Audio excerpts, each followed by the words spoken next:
The ICU monitor kept beeping, but tonight it counted down to murder. A man in a spotless white coat pushed through the double doors of Harmon Valley Medical Center, carrying a syringe loaded with something that could stop a heart and vanish without a trace. 43 patients, 12 nurses, one federal witness in room 7 who could bring down half the defense procurement chain in the eastern seaboard. And the only person in the building who sensed something was wrong was a quiet, middle-aged head nurse named Mara Hollins, a woman her own colleagues called a worrywart, an overthinker, a relic. None of them knew what she'd survived before she ever set foot in a hospital. Before we go any further, if you're new here, hit that subscribe button right now, because the stories we tell on this channel don't pull punches, and you do not want to walk in halfway through. Tap the like button if you're already hooked, and drop a comment telling me what city and country you're watching from. I want to see exactly how far this story has traveled.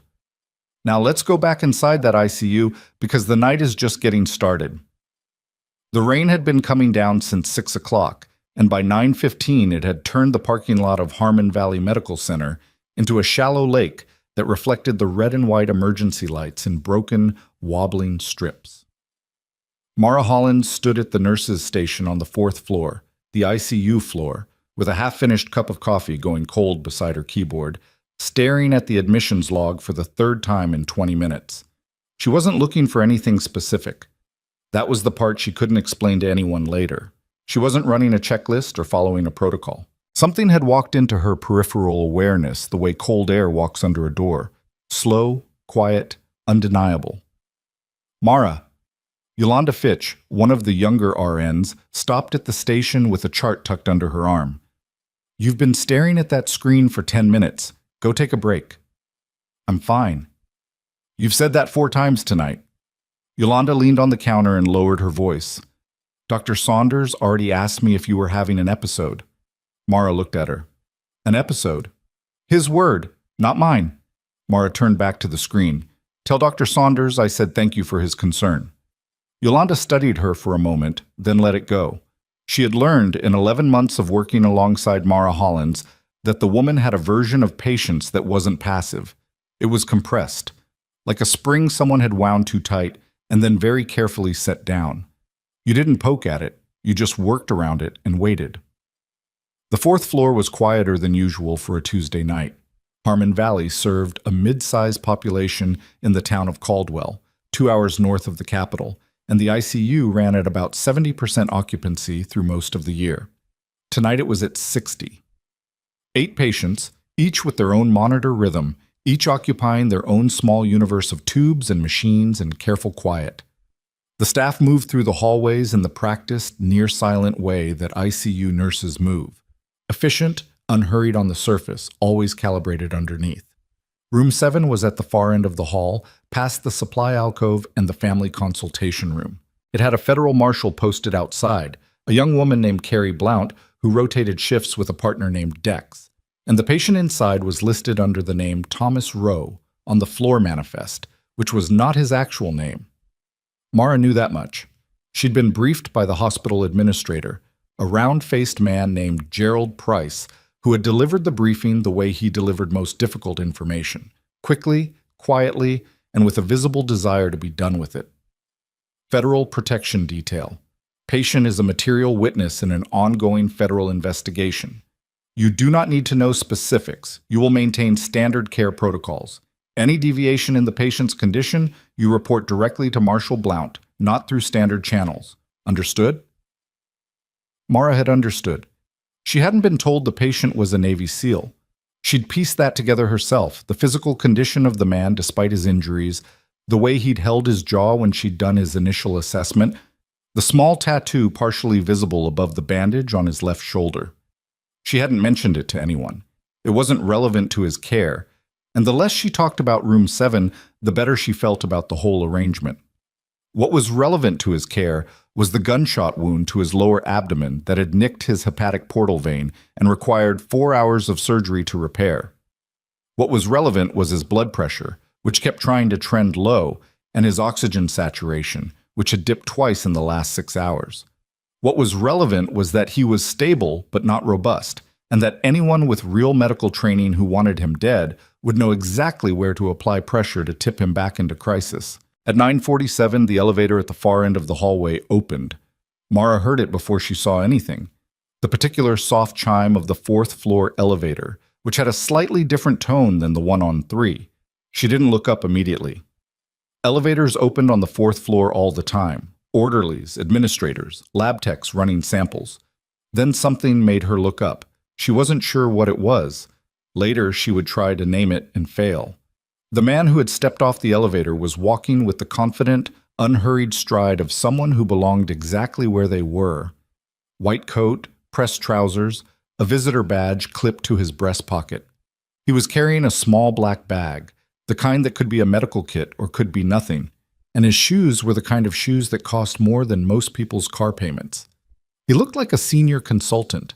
He looked like someone who reviewed other doctors' decisions for a living, but his eyes were moving wrong.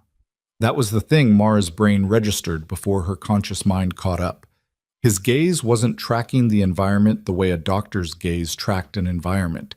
It wasn't absorbing patient doors, monitor readings, staff positions, the way it would if he actually cared about the medical ecosystem he was walking through. It was cataloging, measuring. He was mapping the floor in the way that someone maps a space they need to control. She had seen that kind of looking before. She had seen it in places where the air itself tasted like copper and fear, where every open doorway was a threat assessment and every shadow needed clearing. She had spent 12 years in environments where that kind of looking was the difference between alive and dead. She picked up her phone and called the nurse's station extension for the South Corridor. Yolanda, who authorized a specialist consult for room 7. A pause. What? Nobody told me about a consult. Check with Price. It's almost 10, Mara. Check with Price, right now. She set the phone down. The man in the white coat had slowed near the supply alcove. He wasn't looking at charts. He wasn't looking at room numbers. He was looking at Marshal Blount's position outside room 7, and his expression was the careful, neutral expression of someone running calculations behind a composed face. Mara stepped out from behind the nurse's station. She walked toward him at a pace that wasn't fast enough to alarm anyone watching, but deliberate enough to intercept. She kept her face neutral. She had a lot of practice keeping her face neutral, and she tucked her hands into her scrub pockets so they wouldn't give anything away.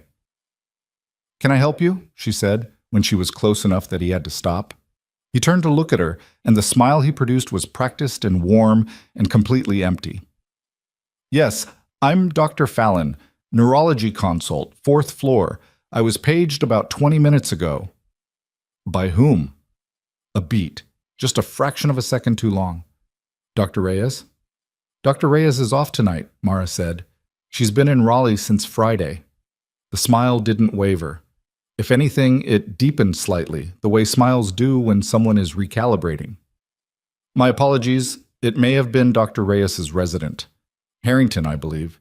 The message wasn't entirely clear. I can pull it up if you'd like." "That'd be great," Mara said. "Come back to the station with me and we'll sort it out."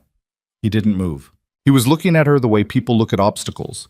Not with hostility yet, but with the quiet consideration of someone deciding how much of a problem this is going to be. "I've got a patient waiting," he said. "Which patient?" Another pause.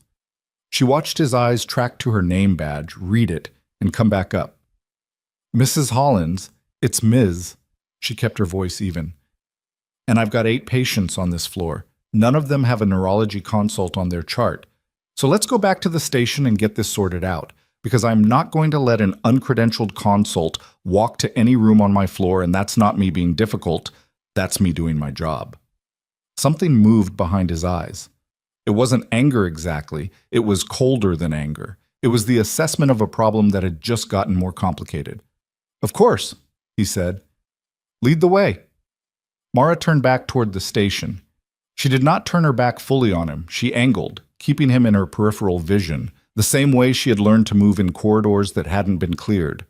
Behind the station counter, she pulled up the consult log and made a show of scanning it, buying herself 60 seconds. Her left hand, below the counter lip, pressed the silent duress alarm mounted to the underside of the desk. It was a small button. Most of the nursing staff forgot it was there. Mara had found it during her first week at Harmon Valley and had made a mental note of its location. The way she made mental notes of all exits, all sharp corners, all things that could serve dual purposes. The alarm routed to hospital security and to a separate federal notification system that Price had mentioned almost in passing during the Room 7 briefing. She didn't know exactly who it reached or how fast they'd respond. She knew she'd bought herself a window, and she intended to use it. "I'm not seeing a consult request," she said, still looking at the screen. "Can you show me your hospital credentials? The physical badge, not the visitor pass." "I think there may have been some communication breakdown," the man said. He was still at the counter, still performing composure. "I can contact my office. That would be great. Use the phone at the end of the counter." He looked at the phone. He looked at her. And in that moment, in the half-second gap before he decided what to do next, Mara saw it clearly. The calculation wasn't about whether to produce credentials. It was about whether to proceed now or abort. He chose to proceed. "Actually," he said, "let me just verify with Marshal Blount. She knows I'm coming." He turned from the counter and walked down the hallway with the same measured pace, fast enough to cover ground, controlled enough to not look like a run. Mara came out from behind the station. "Hey!" Yolanda appeared from the south corridor, phone in hand. "Mara, Price isn't answering, and I called Marshal Blount's federal line. They said no consult was authorized. There's nobody named Fallon in neurology." Mara was already moving. The hallway between the nurses' station and Room 7 was 43 feet. She had paced it, not because she'd anticipated needing the number, but because she paced distances out of old habit. She covered it in about 6 seconds. Marshal Blount was on her feet outside Room 7, one hand on her sidearm, because she'd heard Mara coming and because she was good at her job. The man in the white coat was standing 2 feet from the door, his credentials in his hand, saying something in a calm and measured voice about an emergency consult. "Stop," Mara said. Both Blount and the man looked at her. "He's not a doctor," Mara said. "His name is not Fallon. He walked off the elevator 8 minutes ago with a visitor badge and no hospital credentials, and there is nothing on any consult log that authorizes him to be on this floor." Blount looked at the man. The man looked at Blount.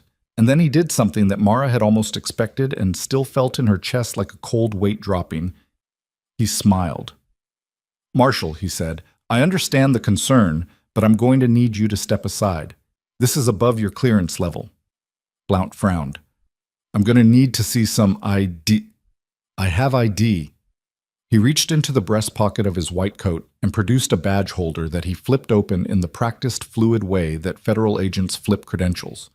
Blount leaned forward to look at it. Mara looked at his other hand. His right hand was still holding the small black bag. His fingers had shifted slightly on the handle. Not a grip, not a swing, just a fractional adjustment that changed the bag's weight distribution. The way a hand adjusts when what it's holding has gotten heavier, or when it needs to access something inside quickly. "Blount," Mara said. Her voice came out the way it had come out in forward operating bases when a situation had just changed from tense to something else. Flat, clear, no room for interpretation. "Get away from that door, right now." Blount looked at her. The man's hand moved. What happened next lasted approximately 4 seconds and felt much longer. The man dropped the badge holder and his right hand came up with a syringe. Not the bag, the syringe had been in his coat pocket. And Blount reacted fast, training overriding surprise, her hand going for her weapon. But he was already inside her arm's reach, and he was trained too, and the syringe went into her neck at the junction of her shoulder before her gun cleared the holster. Blount went down fast. Not dead. The dose was calibrated. Mara understood that in the fraction of a second she had to process it. But down and unconscious before she hit the floor. Mara had already moved. She didn't move toward him. That would have been stupid, and she had never been stupid in the moments when stupid got you killed. She moved away and sideways, past the consultation room doorway, putting the wall between herself and his line of approach, while she grabbed the first thing her hand found on the crash cart that was parked, per protocol, 8 feet from the consultation room entrance. An IV pole. It was the kind with the weighted base and the telescoping arm, and she had it up and braced before he came around the corner, and she swung it at the angle that would catch someone's forearm if they were reaching. Not their head, not their body, because a swing at the head telegraphs and misses, but the forearm surprises people every time. It connected. The syringe, the second one, the one he'd had ready, hit the floor and skittered under the crash cart. He looked at her. His composure was gone now, not replaced with anger, which would have been manageable, but with something quieter and more focused. "You should have stayed behind the desk," he said. Mara was breathing evenly. 12 years of doing things her body still remembered, even when her mind was 3 steps ahead. "I've heard that before."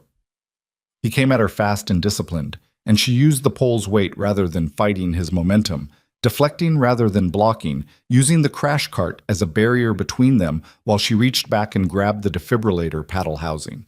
Not to use it, just to put something solid in her free hand. He got a grip on the pole and yanked it sideways, but she let it go before he could use the momentum against her and stepped back into the supply alcove. Oxygen tanks. IV bags. A wall-mounted emergency kit with a red handle. Mara had 3 seconds before he cleared the cart. She grabbed the emergency kit, popped the latch, and got what she needed. Not a scalpel, not anything dramatic, but a roll of medical adhesive tape and a plastic tourniquet clasp, which wasn't what she was after either. What she was after was behind them. The manual valve on the portable oxygen cylinder that sat in the alcove corner, the one that was always in the wrong position, and that the maintenance crew had been asked to fix 11 times since Mara had started at Harmon Valley. She spun the valve. The oxygen hissed out in a concentrated stream, and she directed it toward his face as he came through the alcove doorway. And oxygen in that concentration, in your eyes and airways, is disorienting in a way that no one who hasn't experienced it ever expects. He staggered. Not down, just enough. Mara got behind him, used his own forward momentum and the slick floor, and the man who had killed or incapacitated a federal marshal in the hallway went down hard against the supply shelving. He was unconscious for about 20 seconds. Long enough. Mara was already at the wall, hitting the emergency lockdown panel for the 4th floor, a separate system from the duress alarm, one that sealed the ICU corridor doors and automatically triggered a secondary alert to the Federal Liaison Office, whose number was printed in small text on the back of a card Gerald Price had given her on her first week, which she had memorized and then filed in her top desk drawer because that was what you did with numbers that mattered. She went to Marshal Blount, pulse present, breathing steady, sedated, not dead. She positioned her in the recovery position, checked her airway. Down the hall, through the reinforced window in the sealed ICU door, she could see Yolanda standing at the nurse's station with her hand over her mouth, phone pressed to her ear, calling. Mara hoped. Everyone she could think of. From room 7, nothing.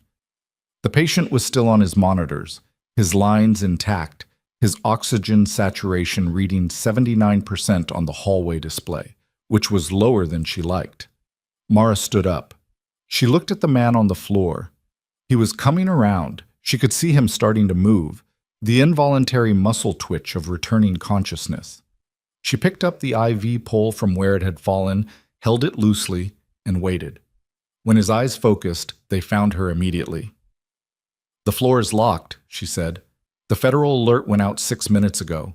Marshal Blount is stable. And whatever you put in that first syringe, you're going to tell me the compound, because I need to know how long she's going to be under and whether she needs a reversal agent." She paused. "That's not a request." He looked at her for a long moment. Then he looked at the ceiling. "Propofol variant," he said. "Modified. 45 minutes, maybe an hour.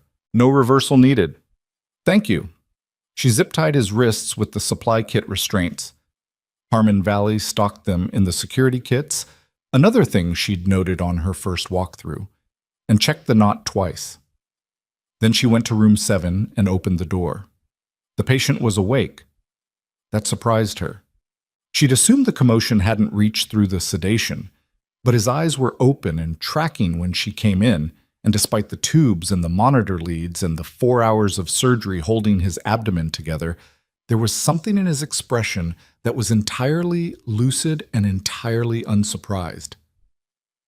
"You stopped him," he said. His voice was hoarse and thin, but certain. "For now," Mara said. She moved to his monitor, checked his vitals, adjusted the O2 flow. Your oxygen dipped. Try to breathe slow and even. I need you to stay calm. I'm calm. And he was, in a way that she recognized, the stillness of someone who had learned to triage their own fear as a survival mechanism. How many of them were there? Mara looked at him. How many do you know about? His jaw tightened. He wasn't working alone. She had already suspected. The confidence of a man who walks into a locked federal medical floor with a single syringe. That wasn't desperation. That was a small part of a larger plan. Someone had set up the conditions. Someone had created the communication gap that almost let him through. I know, she said. From the stairwell at the end of the north corridor, the one she hadn't been watching, she heard the sound of a door. Mara looked at the patient's monitor. She looked at the door to room 7. She looked back at the hallway, where the sealed ICU doors showed only empty corridor and the unconscious form of the man she'd taken down, still zip-tied and still not going anywhere. The stairwell door opened again, louder this time. 2 sets of footsteps, moving fast. They weren't hospital staff. Hospital staff walked the 4th floor like they owned it, comfortable, familiar.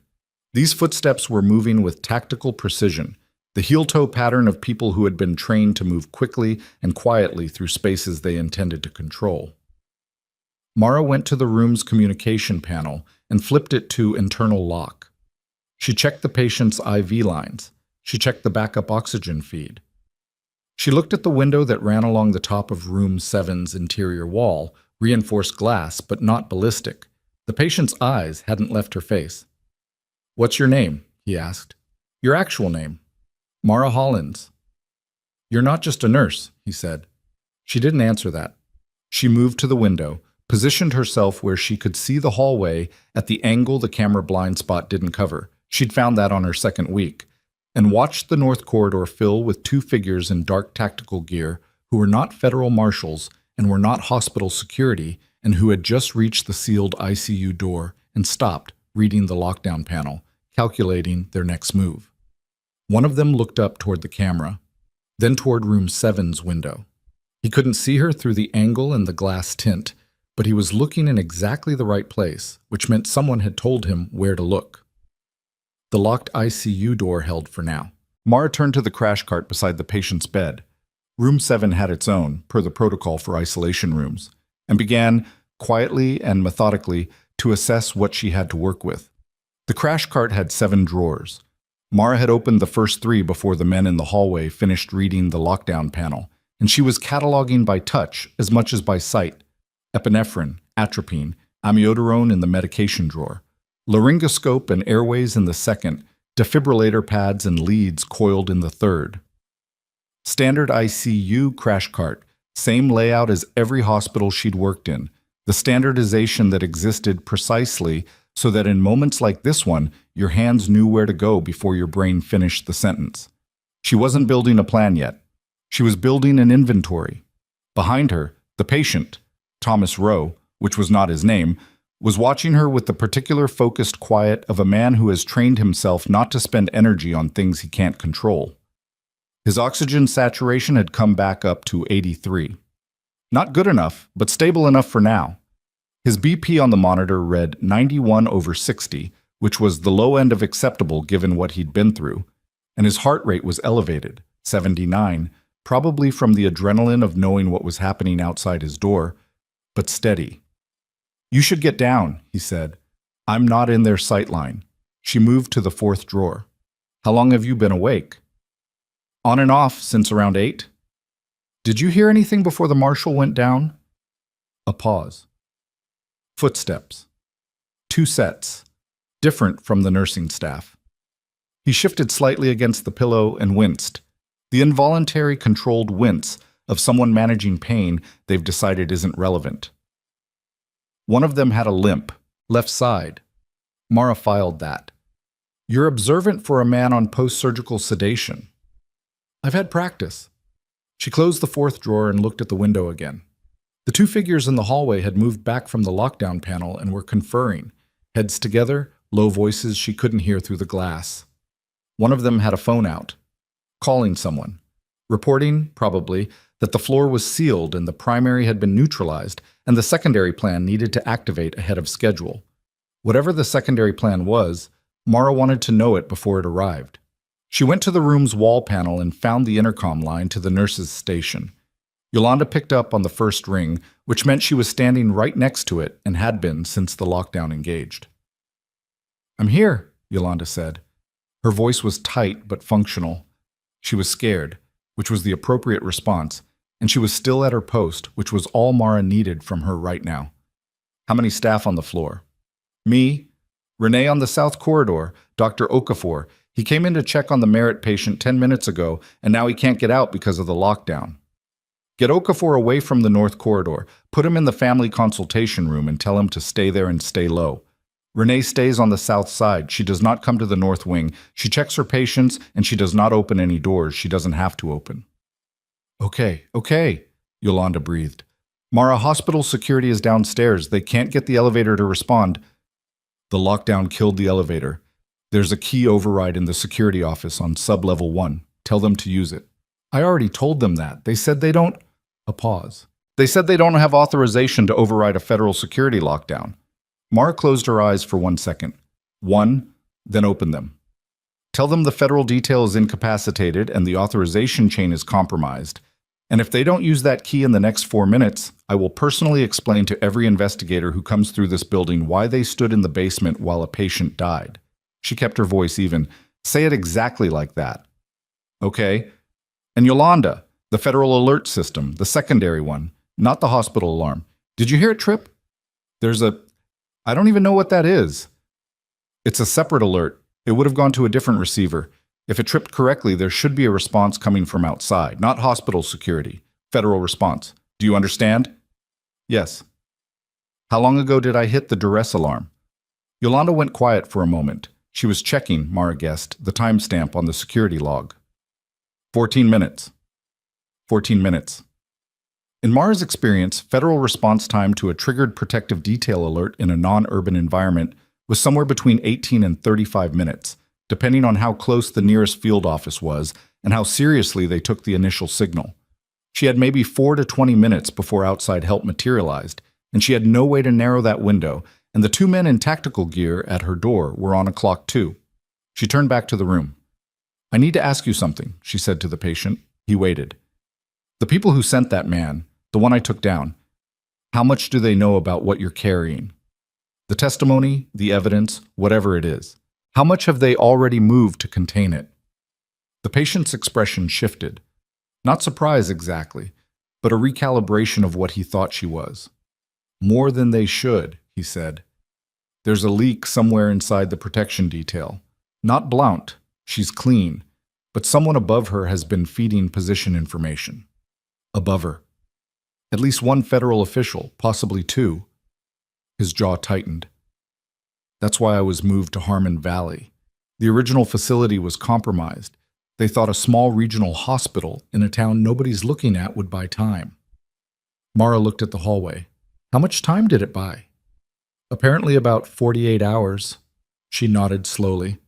Then she went back to the crash cart and pulled the defibrillator unit free from its housing, not detaching it, just repositioning it so it was accessible from a standing position near the door.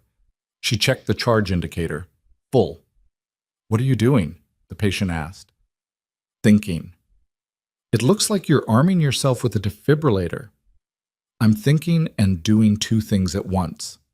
She moved the IV pole stand from the corner of the room to a position just inside the door, angled so it would slow someone's entry if they came through fast. Not stop them. Nothing in this room was going to stop trained personnel with actual weapons, but slow and disrupt and give her a half-second she wouldn't otherwise have. Half-seconds mattered. She knew that in her bones in a way that no classroom ever taught her. The patient watched her work. "You were military?" She didn't answer. "The way you're moving, the way you cataloged that cart. You didn't hesitate when Blount went down. Most people freeze. You moved before he finished the motion." He paused. "Army? Marines?" "Army," she said. "And this conversation isn't helpful right now." "It helps me," he said. "Knowing who's in the room with me." She looked at him. He looked back, clear-eyed despite the drugs and the pain, with the particular focused steadiness of someone who had been in enough bad situations to understand that fear and function were not mutually exclusive. She felt an involuntary flicker of something, not warmth exactly, recognition. "Mara Hollins," she said, former staff sergeant, 68th Medical Brigade, 12 years, 3 deployments. "Liam Carver," he said, "which is also not my name, but close enough. Good enough for tonight." At the hallway window, one of the tactical figures had moved. He was closer to the door now, close enough that she could make out more detail. The vest under the jacket, the earpiece wire running up the left side of his neck. He raised his hand to the door handle and applied pressure. The lockdown held. But what he did next made Mara's stomach drop. He produced a keycard from his jacket pocket. Not a hospital keycard, wrong form factor, wrong color, but something else. Something that looked official. He swiped it at the panel beside the ICU door, and the panel's indicator light went from red to amber. Amber meant the lockdown was in override mode. Not disengaged yet, but the system was accepting the credential and processing it. Someone had given these men a federal override key. Mara crossed to the patient and put her hand on his forearm, not grabbing, just contact. "Can you hold pressure on your own IV line if I tell you to?" "Yes." "If this room loses power, lighting, monitors, everything, your priority is your oxygen line. The manual valve is here." She guided his hand to the connector on the wall-mounted O2 port, clockwise to open, counterclockwise to close. If the power goes, if the monitors go, if anything goes, your hand stays on that valve. Understood? Understood. I need you to stay on the bed. You move, you pull a line, you tear the surgical repair, and everything I do in the next 10 minutes means nothing. His jaw set. "I know." She believed him. The intercom crackled. Yolanda's voice came through, stretched thin with effort at control. "Mara, there are 2 men at the elevator. They showed credentials to the security desk, federal credentials, and security is letting them up. They said the lockdown was unauthorized, and they're here to take custody of the situation." "What did the credentials say?" "What agency?" Security said, a rustling sound, voices in the background. "OSI, Office of Special Investigations." Mara looked at the patient. He shook his head slowly. Barely a movement, but definitive. "They're not OSI," he said. "Real OSI doesn't announce their credentials to hospital security desks. They call the federal liaison en route through the protection detail." "I know," Mara said. She went to the room's internal phone and dialed the direct line to the charge desk, bypassing the intercom. Yolanda picked up again. "Tell security to deny them elevator access. Tell them the protection detail has not authorized any additional federal personnel, and any credentials presented should be treated as potentially fraudulent until the federal liaison verifies them directly." A long pause. "Mara, they have badges, physical badges. Security's not going to—" "Yolanda." The flatness in her voice was not anger. It was clarity, and she directed it like a tool. "The man who killed Marshall Blount. She's not dead. Who took down Marshall Blount had a badge too. A very good one. Tell security." The amber light on the hallway panel shifted. It flickered once, and Mara watched the lockdown indicator on the room's internal display cycle through its reset sequence. The men in the hallway had finished processing the override. The ICU corridor doors opened. Both figures moved inside. They moved the way she expected. Controlled, efficient, one taking the left wall and one the right, clearing angles as they went. Professional. They were past the man she'd zip-tied. He was still down, still conscious, but not moving, and Mara saw one of them glance at him and look away, which meant he wasn't a priority. He was a casualty of the approach, already accounted for and left behind. They were 40 feet from room 7. Mara had 30 seconds, maybe. She went to the crash cart's oxygen drawer and removed the portable O2 unit, a small canister, the kind used for transport, and checked the pressure gauge. 3/4 full. She set it beside the defibrillator. She looked at the IV pole she'd positioned at the door and then moved it 6 inches, which put it in the exact path someone's right shin would hit if they came through the door fast with their attention on the room rather than the floor. Then she turned off the room's lights. Not the monitors, those were on backup power and would stay on regardless, but the overheads. The room went to the dim blue-green glow of the monitor screens, the orange warmth of the exit sign, and the faint exterior light that came through the high window from the parking lot below. It wasn't dark, but it wasn't what they'd been looking at through the window for the last 10 minutes, and the eye takes time to adjust. The patient didn't say anything. She felt his awareness of what she was doing in the stillness he held. Footsteps in the corridor, close now. A knock at the door, 3 quick authoritative raps. "Ms. Hollins, federal agents, open the door." She didn't answer. "Ms. Hollins, we are authorized to enter this room and take custody of the patient. The lockdown has been lifted. Please open the door immediately, or we will open it ourselves." Still nothing. A pause. Then the handle moved. The door came open fast. She'd expected that. They were done with the polite version. And the IV pole caught the first agent exactly where she'd planned, his shin hitting it at a stride's pace, which didn't drop him but broke his momentum and pulled his attention down for a fraction of a second. And in that fraction, Mara discharged the portable O2 canister at full pressure directly toward his face. Compressed oxygen at close range is not a weapon in any conventional sense. It doesn't injure, but it fills your eyes and nasal passages with a sudden, overwhelming rush of pure O2 that creates a disorienting pressure sensation, and the sound of it, the sharp industrial hiss at close range, triggers a startle response that the human nervous system genuinely cannot suppress, no matter how much training you have. He flinched back. Just a step. The second agent came in from the left, and Mara was already moving right, using the foot of the patient's bed as a barrier, putting the crash cart between herself and the door.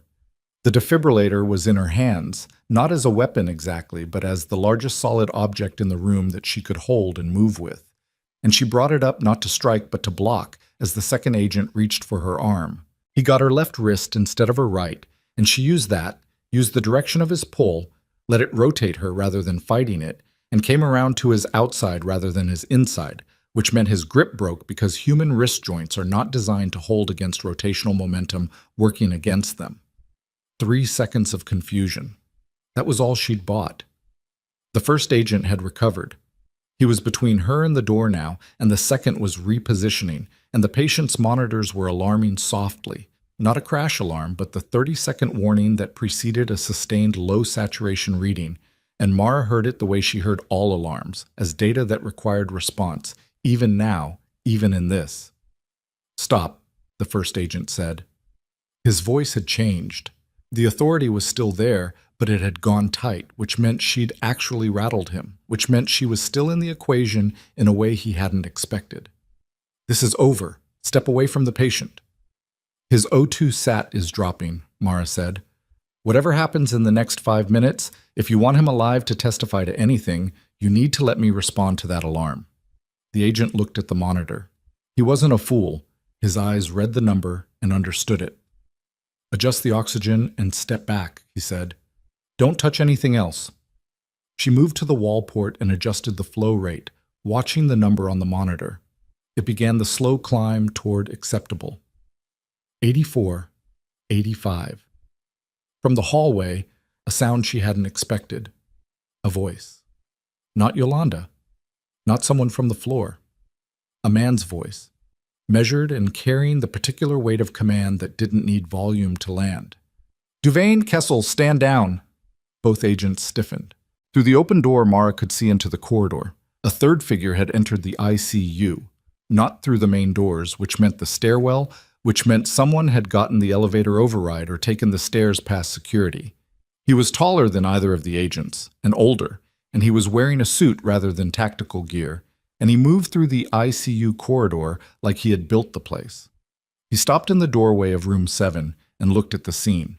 The patient on the bed, the overturned IV pole, the portable O2 canister on the floor, Mara standing beside the crash cart with the defibrillator still in her hands. He looked at her for a long moment. "Ms. Hollins," he said. Not a question. He knew her name. "That's me. My name is Garrett Voss, Assistant Deputy Director, Federal Oversight Bureau." He produced credentials and held them out, not flipping them shut, leaving them open and visible. I am not here to remove the patient. I am here because the alert you triggered 41 minutes ago came to my office, and I drove from the Capitol. 41 minutes. She'd been off by 3 minutes on the low end. Your men were trying to breach this room, she said.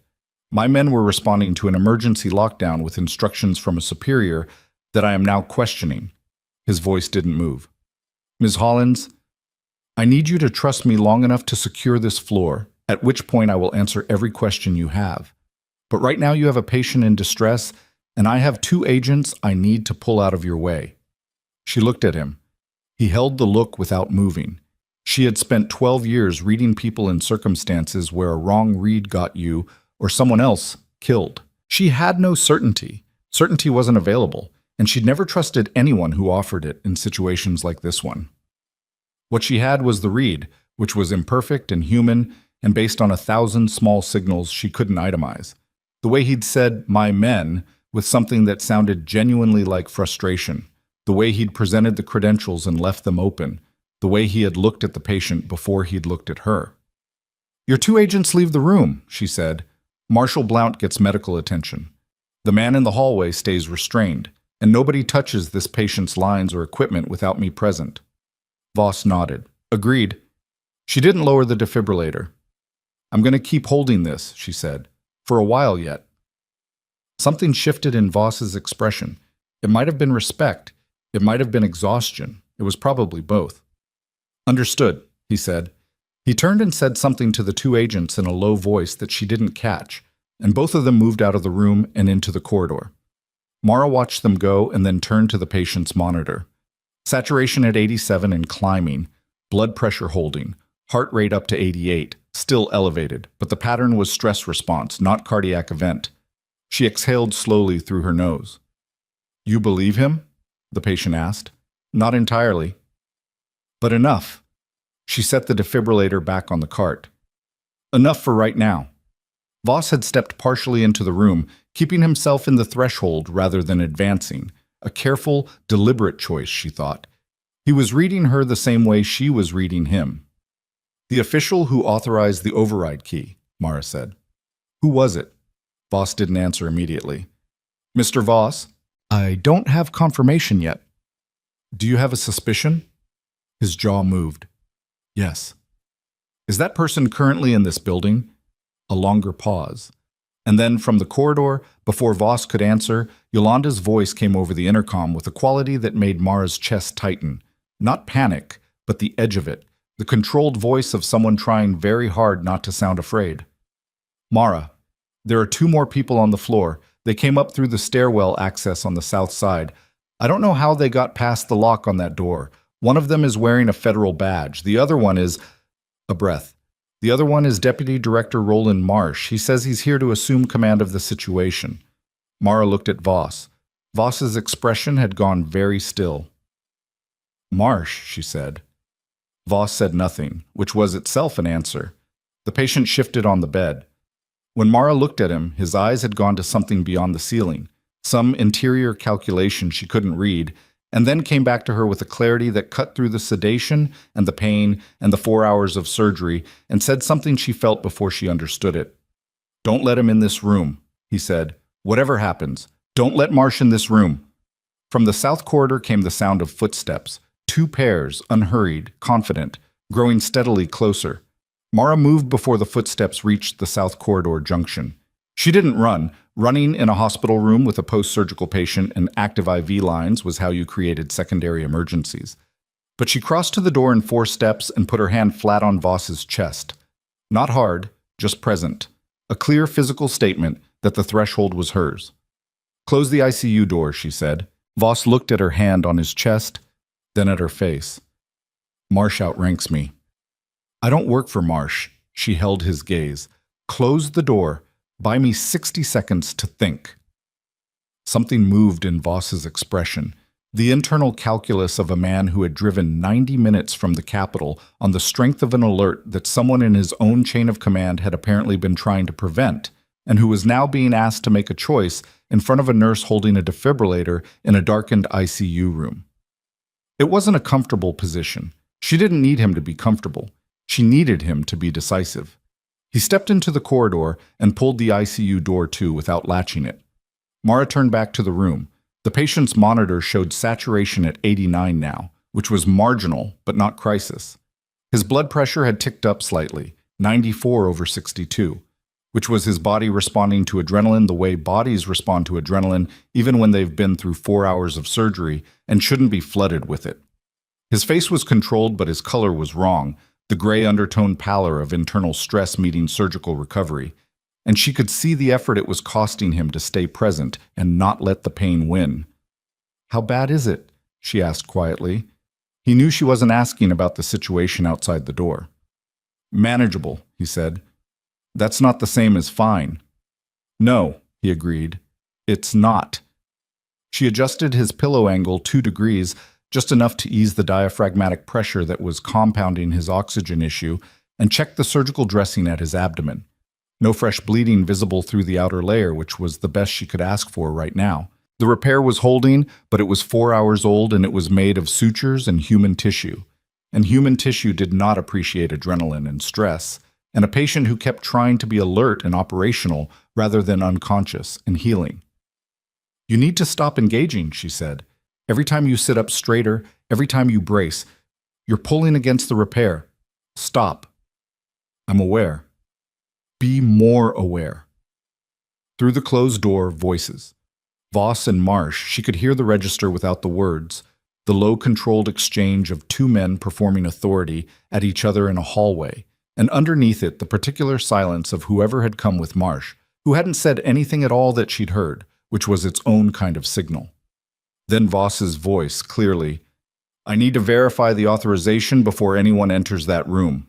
Marsh's voice, colder and more carrying, "The authorization is mine. Stand aside, Garrett." The door opened. Mara was at the foot of the bed, between the patient and the door. She hadn't moved to the crash cart, hadn't picked anything up. She stood with her hands at her sides in the plain blue scrubs she'd been wearing for 11 hours. And she looked at Roland Marsh the same way she'd looked at the man with the syringe in the hallway 3 hours ago. Reading, cataloging, making assessments she didn't have time to be wrong about. Marsh was in his 60s, heavy-set in the way of a man who had once been physically formidable and was now formidable in a different register. His suit was good, his posture was deliberate, and he wore his authority the way people wear it when they've spent so long at the top of a hierarchy that they've forgotten it can be questioned. He had the kind of face that had probably never been told no by a room that had any choice in the matter. Behind him was a younger man, 30s, fit, with the watchful stillness that Mara associated with people who had been trained to stand behind other people and wait for instructions. Marsh looked at her, and she saw the moment he assessed her, took in the scrubs, the tired face, the woman in her mid-40s standing in a dim hospital room, and filed her as a manageable problem, not a threat. An obstacle, maybe. The kind of obstacle that moved when the right pressure was applied. "Miss Hollins!" His voice was the formal kind of warm, the warmth of someone who had perfected the performance. "I understand you've had a very difficult night. I want you to know that what you did earlier, stopping that individual in the hallway, was remarkable. You're not in any trouble, but I need to speak with the patient privately, and I need you to step out."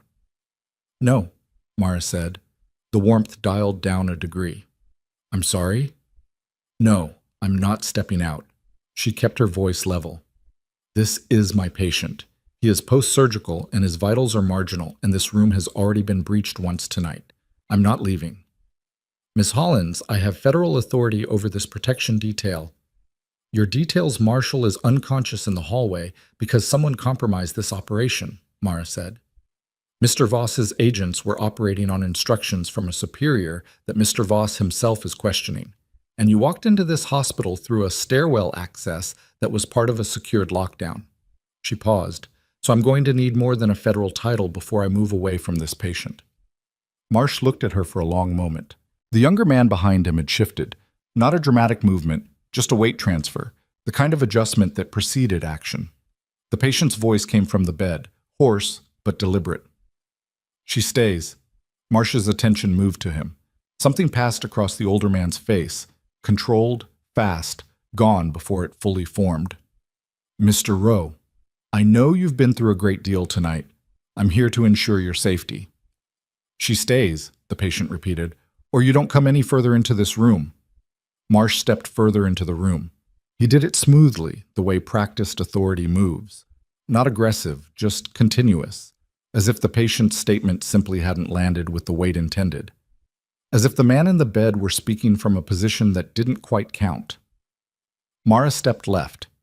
She didn't step toward Marsh, she stepped to the crash cart, and she put her right hand on the defibrillator housing in a way that wasn't a threat, but wasn't nothing either.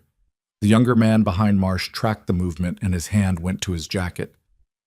"Don't," Voss said from the doorway. Everyone looked at him. Voss had come back into the room, and his credentials were in his hand again, and he was looking at the younger man with an expression that had moved well past the careful neutrality of a federal bureaucrat trying to read a situation. It was the expression of someone who had made a decision. "Nobody draws in this room," Voss said. "Not with an active post-surgical patient, not with compromised O2 systems and a live IV line." He looked at Marsh. "Roland, the authorization chain for tonight's operation came from your office." Marsh's expression didn't move. "That's correct. The override key that those two agents used to breach the lockdown came from your office. Also correct, I authorized their entry when I couldn't reach you. You couldn't reach me because I was in my car driving here on the strength of a protective detail alert that should have gone to both of us and only reached me." Voss held the silence for exactly 1 second. "Why didn't it reach you, Roland?" The room went quiet, in the particular way that rooms go quiet when a question has been asked that everyone present understands is not really a question. Marsh said, "That's a conversation for outside this room." "I think," Voss said carefully, "it might be a conversation for exactly this room." Mara was watching Marsh's hands. Not his face. Faces were controllable, but his hands, which were at his sides and very still, which was its own kind of tell. People with nothing to manage didn't work that hard to keep their hands still. And then the patient's monitor alarmed. Not the soft 30-second warning from before. The full alarm, the sustained, piercing two-tone that meant the saturation had crossed below the threshold that the system was calibrated to accept. And the number on the screen read 76, which was not marginal and was not manageable, and was the number that meant Mara needed to stop doing everything else she was doing and be a nurse. She moved to the O2 wall port without deciding to move, the way she'd been moving in emergency situations for most of her adult life, her body completing the instruction before her conscious mind had finished writing it. She checked the flow rate. Full. She checked the line. Clear. She checked the connection at the patient's nasal cannula and found it. The cannula had shifted during his efforts to stay engaged with the room, the prongs no longer seated properly in his nostrils, the O2 flow going into the air rather than into him. She reseated it. She put one hand on his sternum, light pressure, a physical cue, and said quietly, "Slow, in through the nose." He breathed. The number on the monitor climbed. 78, 80, 82. Again. 84. Keep going. The alarm stopped when the number crossed 85, and the room exhaled collectively in a way nobody planned. Even Marsh. Even the young man behind him whose hand had never quite made it out of his jacket. Mara kept her eyes on the monitor for 30 seconds more. Full 30, she counted. And then she straightened and looked at the room. "Everybody who is not me or this patient needs to get out," she said. "Right now. You can stand in the hallway and conduct whatever federal negotiation you need to conduct. This man's oxygen just dropped to 76%, and he needs quiet, and he needs to stop being the center of an argument." She looked at Marsh. "That includes you. Especially you." Marsh looked at her with an expression that was trying to decide between contempt and something more careful. "Ms. Hollins, I'm not asking," she said. "I'm telling you what his body needs, and I'm telling you that if his repair bleeds out because you elevated his stress response past what the surgical site can handle, there will be no patient to speak to anyone about anything, and that outcome is not going to be my responsibility. It's going to be whoever stayed in this room after being told to leave." She paused. "So leave." Voss went first. He touched Marsh's arm as he passed. Not roughly, just contact, the way you move someone who needs moving without making it a confrontation, and after a moment's held resistance, Marsh turned and went. The young man went last, and he looked at Mara on his way out with an expression she categorized and filed and did not react to. The door closed. Mara exhaled. Slowly. through her nose, the same thing she'd just told the patient to do because her own heart rate was somewhere in the 90s, and she'd been operating on controlled adrenaline for nearly an hour, and her hands, when she looked at them, were not shaking but were very close to it. "Thank you," the patient said. "Don't thank me. Breathe." She checked his dressing again, still clean, and pulled a chair from the corner of the room to the bedside so she could sit and watch his monitor without standing. Her feet hurt. She noticed that abstractly, the way you notice small physical realities when the immediate adrenaline settles slightly and your body takes the opportunity to report on what you've been ignoring. "Marsh," he said, after 2 minutes of quiet. His voice was lower now, more controlled. The oxygen was helping. "How much do you know?" "I know he shouldn't be here. I know Voss thinks so too. And I know that whatever you're carrying, whatever testimony or evidence, Marsh has a reason to want access to you that isn't about your protection." The patient was quiet for a moment. "His name isn't on the contracts," he said finally. "It never is. People like Marsh don't put their names on things. But there are communications, recordings, things that place him in meetings where decisions were made about—" He stopped, adjusted his breathing. "About which service members came home and which ones didn't, and why." Mara looked at him. "Not combat losses," he said. "Decisions. Deliberate decisions about who had seen too much and what the most efficient way to manage that was." His voice stayed flat. The flatness of someone who has processed something to the point of a different kind of pain. Not raw grief, but the cold, clean devastation of a thing fully understood. "I was there for one of those meetings. I wasn't supposed to survive long enough to be here." "But you did." "But I did." A breath. "And then I got shot. And somehow that ended up being the thing that saved me, because it put me in a hospital under a protection detail rather than somewhere less visible." Mara sat with that for a moment. Outside the door, she could hear voices in the corridor. Voss and Marsh, the low-sustained exchange of people working something out through teeth, and beneath that the distant sound of the hospital, which was always there if you knew to listen. Monitors, footsteps, the soft hydraulic sigh of an elevator 2 floors down. Then she heard something else. It came from the north stairwell, the same one the tactical agents had used earlier. Not footsteps. A sound she identified a full second before she understood what it was, because her brain had cataloged it 12 years ago and stored it in the place where the body keeps information it never wants to use. The specific mechanical sound of a door being breached. Not kicked, that was movies. This was the controlled, tool-assisted breach of a locked door in a way designed to be quiet, designed to be fast, designed to happen and be over before the sound traveled far enough to matter.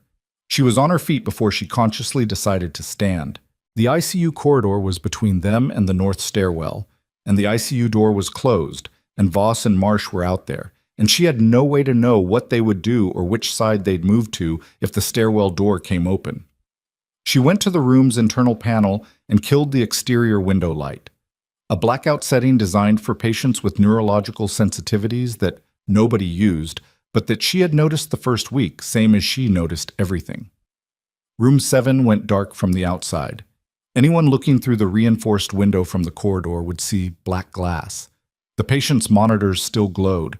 She couldn't kill those. The monitors were his life, literally, and she wasn't going to trade his oxygen saturation for tactical concealment. But she angled the crash cart to block the direct light spill from reaching the window. "How many?" the patient asked. He was calm. The particular stillness she'd recognized in him earlier had deepened into something operational. "Don't know yet." "Weapons?" "Assuming yes." He looked at the ceiling. "There's a second line. Into the building. They've been working this longer than tonight. There's a primary and a contingency, and if the primary fails, they don't abort. They accelerate." "I gathered that." "You need to tell Voss." "I need to make sure Voss isn't part of the contingency first." The patient turned his head to look at her. His expression said, "Fair." The stairwell door. From beyond the ICU door, now she heard it clearly, not just registered it, the sound of the north stairwell access opening, not the same breach sound. A second door. And then a voice. Marsh's voice, carrying sharp and sudden, "What the? Ma Thomas Alma Sosarum." A sound she didn't identify for half a second, and then she did.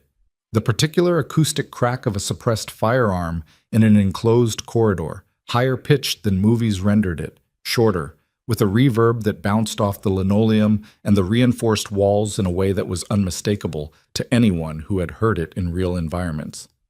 Then Voss, "Down! Get down!" Silence for 1 second, then running. Mara had the crash cart against the door before she consciously planned it. The cart was heavy, loaded, not immovable, but substantial, and she wedged it at an angle that would resist the inward swing and buy time. She checked the patient's lines, all intact, nothing pulled. She checked the O2, flowing. "Mara," the intercom. Yolanda's voice, and this time the control had slipped. This time she sounded exactly as frightened as she was. "There are shots. I heard shots. There are people in the north corridor, and I don't... Renee is locked in a supply room. I'm under the desk. I don't know what's happening." "Stay down," Mara said into the intercom. "Stay exactly where you are. Do not come out. Do not open any door." She looked at the room. She looked at what she had. Crash cart, portable O2, defibrillator, live charge. She'd checked it 40 minutes ago. IV poles, 2 of them. The supply kit she'd used earlier, now on the floor near the window, with the remaining restraint ties and half a roll of adhesive tape and a tourniquet clasp. The patient's bed, which was motorized and had a full battery, which meant it could move. She thought about what was on the other side of the door. At least 2 people, armed, who had already fired at least once in the corridor and were moving toward room 7 with the purpose and the acceleration of a contingency plan that had just been triggered. And somewhere in that corridor, Voss, who might be down, who might be covering, who might be on the other side of this equation in a way she still hadn't fully resolved. And Marsh, who the patient had told her not to let in this room, and who had just heard shots fired in a corridor and whose response to that information she had no way to predict. The door handle moved. Not the full movement of entry, just the test pressure of someone checking whether it was locked. When the cart held it, 2 seconds of silence, and then a voice she hadn't heard before, low and precise through the door's edge. "Hollins, open the door. The man you've got in there is not who you think he is. He is a threat to national security, and the people who told you otherwise are corrupt. Open the door and nobody gets hurt." The patient said nothing. She didn't look at him. She looked at the defibrillator. 360 joules on a capacitor built for external cardiac shock. When the paddles made contact with a conductive surface, any conductive surface, the charge discharged through whatever was in the circuit. She looked at the door. Metal handle, metal crash cart against it, metal frame. She thought about that for exactly 2 seconds. Then she thought about what happened to patients in the room when the electrical environment went chaotic, and she put that particular idea down carefully and did not pick it up again. The door moved. The cart shifted. Someone on the other side had put real weight into it, and the wheels of the crash cart, which were not locked, gave a half-inch on the linoleum. Mara looked at the patient. Bed rail. Down. He understood immediately. She saw it, and reached for the rail release on his right side, the side away from his surgical dressing, and brought the rail down without pulling his IV line, which impressed her even in this. "Can you hold position on your side?" "Yes." "Don't fall off the bed.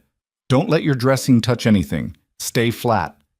She got to the portable O2 canister she'd set beside the crash cart earlier, the one she'd used in the first breach. Still pressure in it, she'd checked. She got the manual emergency kit from the wall mount above the cart. She'd rehung it after the first confrontation. And she pulled from it what she needed. Not the medical contents, but the metal housing itself, which was aluminum and had a flat edge and fit in her hand as a tool.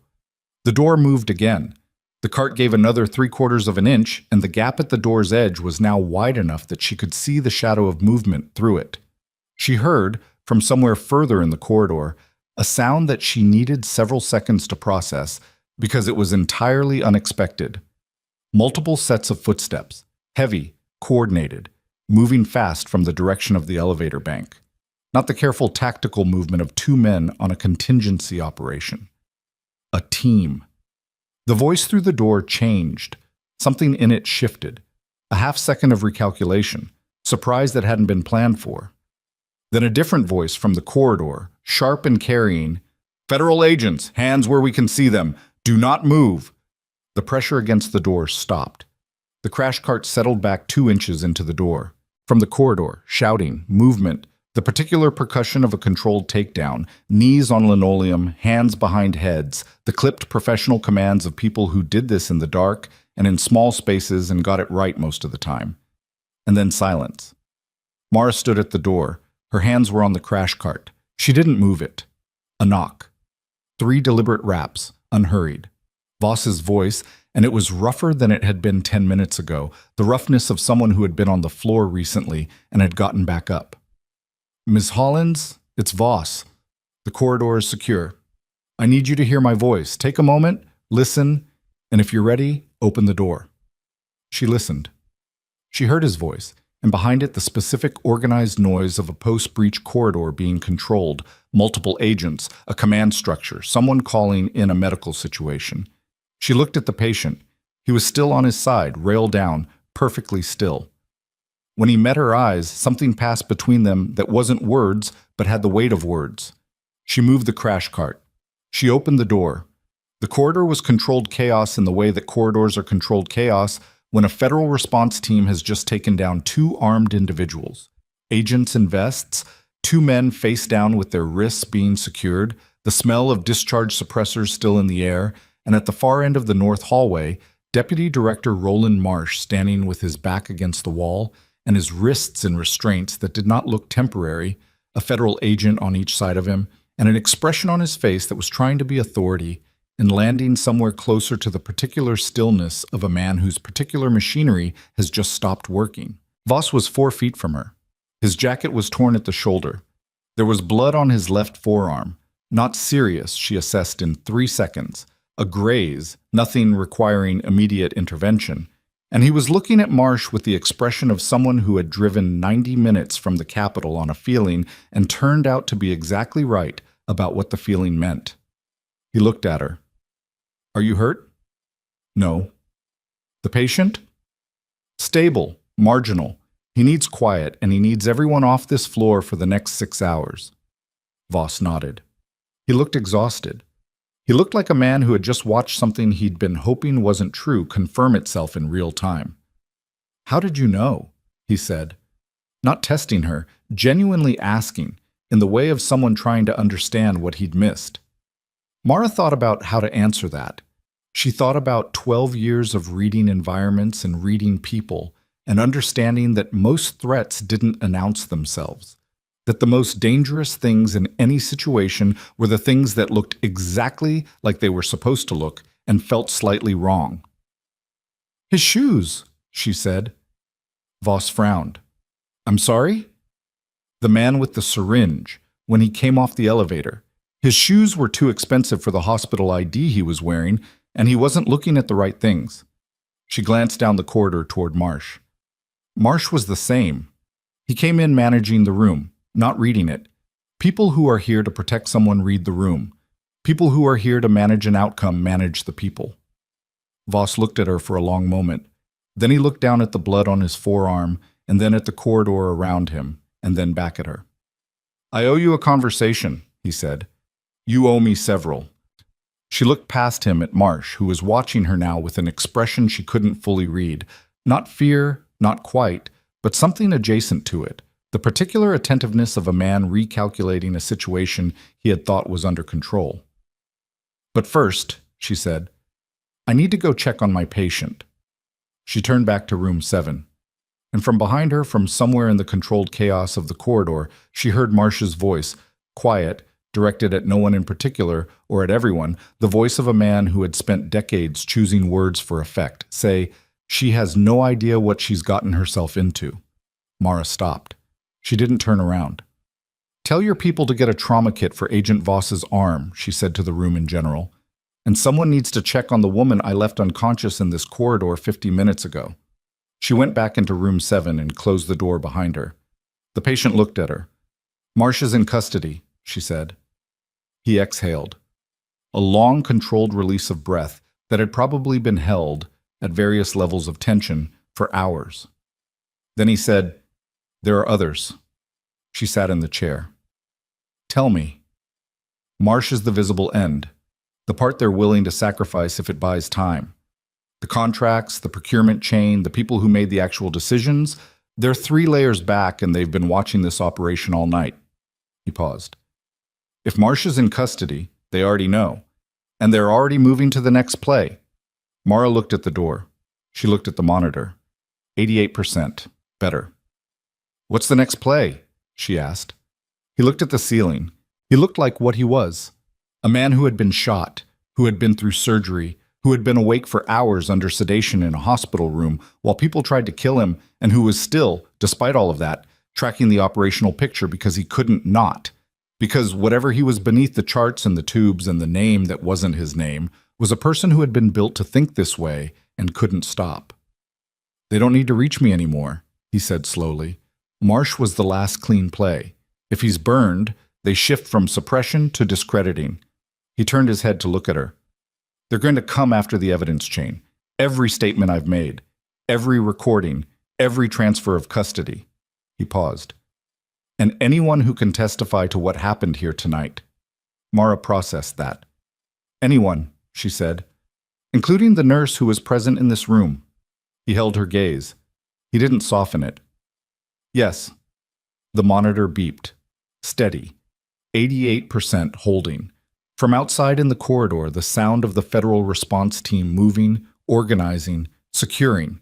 The particular organized noise of official machinery beginning to take over a situation that had been held together by improvisation and a woman who noticed the wrong shoes. And somewhere beyond that, Mara understood, beyond the corridor and the hospital and the town of Caldwell and the 90-mile drive to the capital, a different machinery was already in motion, older, more patient, and as yet untouched by anything that had happened on the 4th floor of Harmon Valley Medical Center tonight. Her phone buzzed on the crash cart. She picked it up. An unknown number. A text message, 4 words. We know who you are. Who you. She stared at the 4 words for 3 seconds, then set the phone face down on the crash cart. Not because she was dismissing it, because she needed her hands free and her attention on the room, and the phone's message had already done what it was designed to do, land and sit and radiate unease into whatever quiet she had left, and she wasn't going to give it more than the 3 seconds she'd already spent. The patient was watching her. Someone just told me they know who I am, she said. He didn't look surprised. He looked tired in the way of someone absorbing a confirmation rather than a shock. Burner number? Unknown, which could mean burner, could mean spoofed.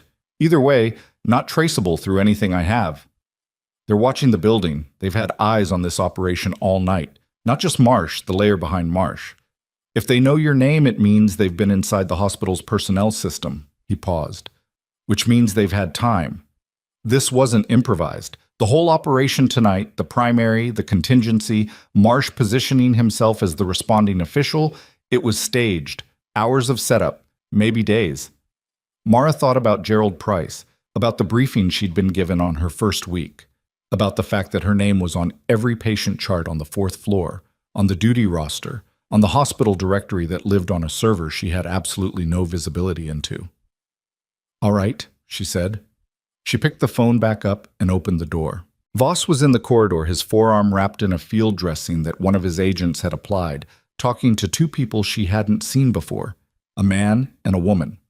Both in plain clothes, both with the particular efficiency of people who had arrived with a purpose and were already executing it. The corridor had been substantially transformed in the last 10 minutes. The 2 men who'd breached the stairwell were gone, taken somewhere, she presumed, that was not Harmon Valley's holding area, and a crime scene protocol was being established around the north stairwell door, blue nitrile gloves and numbered markers, and the careful documentation of a space that was now evidence. Marsh was no longer in the corridor. She didn't know where he'd been taken, and she wasn't going to ask yet. Voss, she said. He turned from his conversation. She held up the phone. Someone texted this to my personal number 2 minutes ago.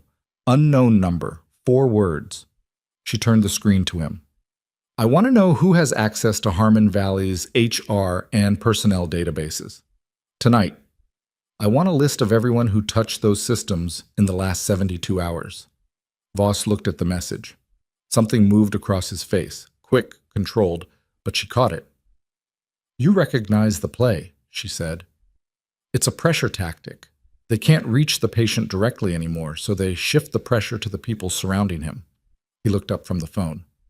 "It means you've become a threat they need to manage." "I understood that part." She took the phone back. "What I want to know is whether my threat level to them just went up or down when Marsh was taken into custody." Voss was quiet for a moment. "Up," he said. "Marsh in custody is a problem for them, but a manageable one if they can control the narrative before the formal arrest process creates a public record. You are harder to manage. You were in the room. You heard what the patient said. You are a civilian witness with direct knowledge of tonight's events, and you are not—" He paused, choosing the word. "You are not someone who is inside the system they can influence." "Because I'm just a nurse." He looked at her. "Because you're someone who has no federal career to threaten, no clearance to revoke, no institutional loyalty to exploit." He said it without apology, the way honest assessments land when there's no time for the polite version. "You're the hardest kind of witness to suppress." Mara looked at the numbered markers on the floor. She looked at the stairwell door. She looked at the corridor she had held for 3 hours with improvised equipment and 12 years of compressed muscle memory and the particular stubbornness of a person who had decided on something and not yet been given sufficient reason to undecide. "I want my personal device swept for surveillance software," she said. "And I want Yolanda Fitch and Renee Aldaba, the nurses on this floor tonight. I want them secured, not interviewed, secured first. They're witnesses too, and they don't know it yet." Voss nodded to the woman in plain clothes who was already moving. "And Voss." She stopped him before he turned back to his agents. "The patient told me Marsh is the visible end, that the procurement chain and the people who made operational decisions are 3 layers back. He thinks they're already moving to the next play, discrediting the evidence chain." Voss went still. "He said that?" "Yes." "Using what words exactly?" She told him, precisely in the order the patient had said them, because she had been trained in environments where the exact words mattered and imprecise recall got people killed, and some training doesn't leave even when the environment does. Voss turned to the man in plain clothes and said 4 words that Mara didn't catch, and the man was on his phone before Voss finished the sentence. Mara went back to room 7. The patient had raised the bed rail again. She noted it, the self-sufficiency of it, the refusal to need help he didn't strictly require, and his eyes were closed. Not asleep. She could see the deliberate rhythm of someone doing controlled breathing, the kind of disciplined rest that isn't sleep but gives the body some of what sleep gives. She let him be. She sat in the chair and looked at her phone and thought about the 4 words and what they implied about the timeline she was now inside. And then she set the phone in her lap and looked at the monitors and let the numbers do what they'd always done for her in the hard hours of long shifts, ground her, give her something objective and true in the middle of everything subjective and contested. 89%. Blood pressure 96/64, heart rate 73 and falling, slowly, as the adrenaline metabolized and the body remembered it was supposed to be recovering. Good, she thought. At least one thing going in the right direction. She let 40 minutes pass. Voss checked in twice through the door, not entering, just a knock and a report. And what he reported was this. Marsh had been transported to a federal holding facility 40 minutes south, and the transport had been conducted by agents Voss had personally selected and verified, because he was not taking anything on faith tonight. The 2 men who'd breached the stairwell were in separate custody and not talking, which was expected. The surveillance sweep of her phone had returned clean, no installed software, which meant the text had come from someone who had access to her number through the hospital's database without needing to touch her device. The hospital administrator, Gerald Price, had been located in his home office. He'd been called at 11, gone home, claimed to know nothing about the second incursion, and was currently being interviewed in a way that Voss described as thorough, which Mara read as, "He's not under arrest yet, but the margin is thin." The second thing Voss reported at the 40-minute mark was this. The federal evidence chain for the patient's testimony had been moved 2 hours ago from its original secure location to a secondary facility, a standard protocol triggered by the initial alert. The move had been authorized by a deputy administrator whose name meant nothing to Mara but clearly meant something to Voss, whose expression when he said the name had the quality of a man watching a pattern complete itself. "Is the evidence intact?" Mara asked. "Yes. The move happened before anything tonight went active. It's secured." He paused. "But the authorization for the move left a record. And that record names two people who are now going to have difficulty explaining why they expedited a non-standard transfer at 8:45 on a Tuesday night. Marsh's people. Marsh's people. Or the people above Marsh trying to get ahead of the evidence before Marsh could be used to discredit it." He looked at the corridor, which tells us something. That they knew tonight was going to happen before tonight happened. Yes, Mara thought about that. She thought about the setup, the hours, the coordination, the multiple layers of approach, and she thought about the one question she'd been circling since the moment Voss had arrived. "How did they know the patient was here?" she said.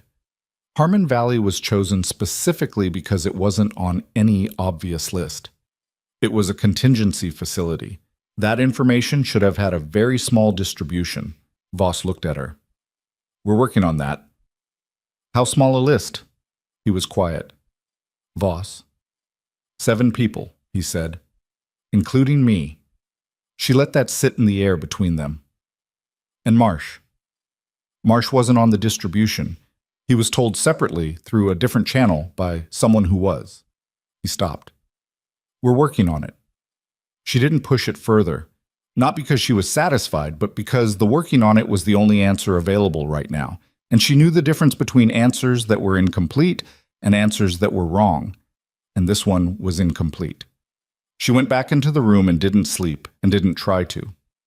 At 2:47 in the morning, the patient opened his eyes. Not the gradual surfacing of someone coming out of a doze. Direct, eyes open, present, already tracking.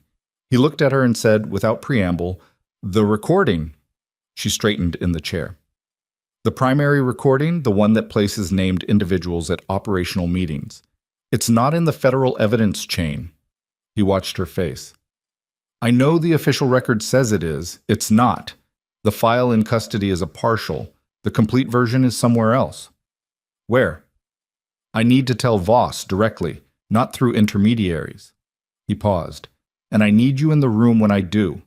"Why me, specifically?" "Because you're the only person in this building tonight who has not been working an agenda." He said it without sentiment, just as a factual assessment. Everyone else who walked through that door had something they were protecting, or something they were after. You were protecting your patient. That's... He stopped.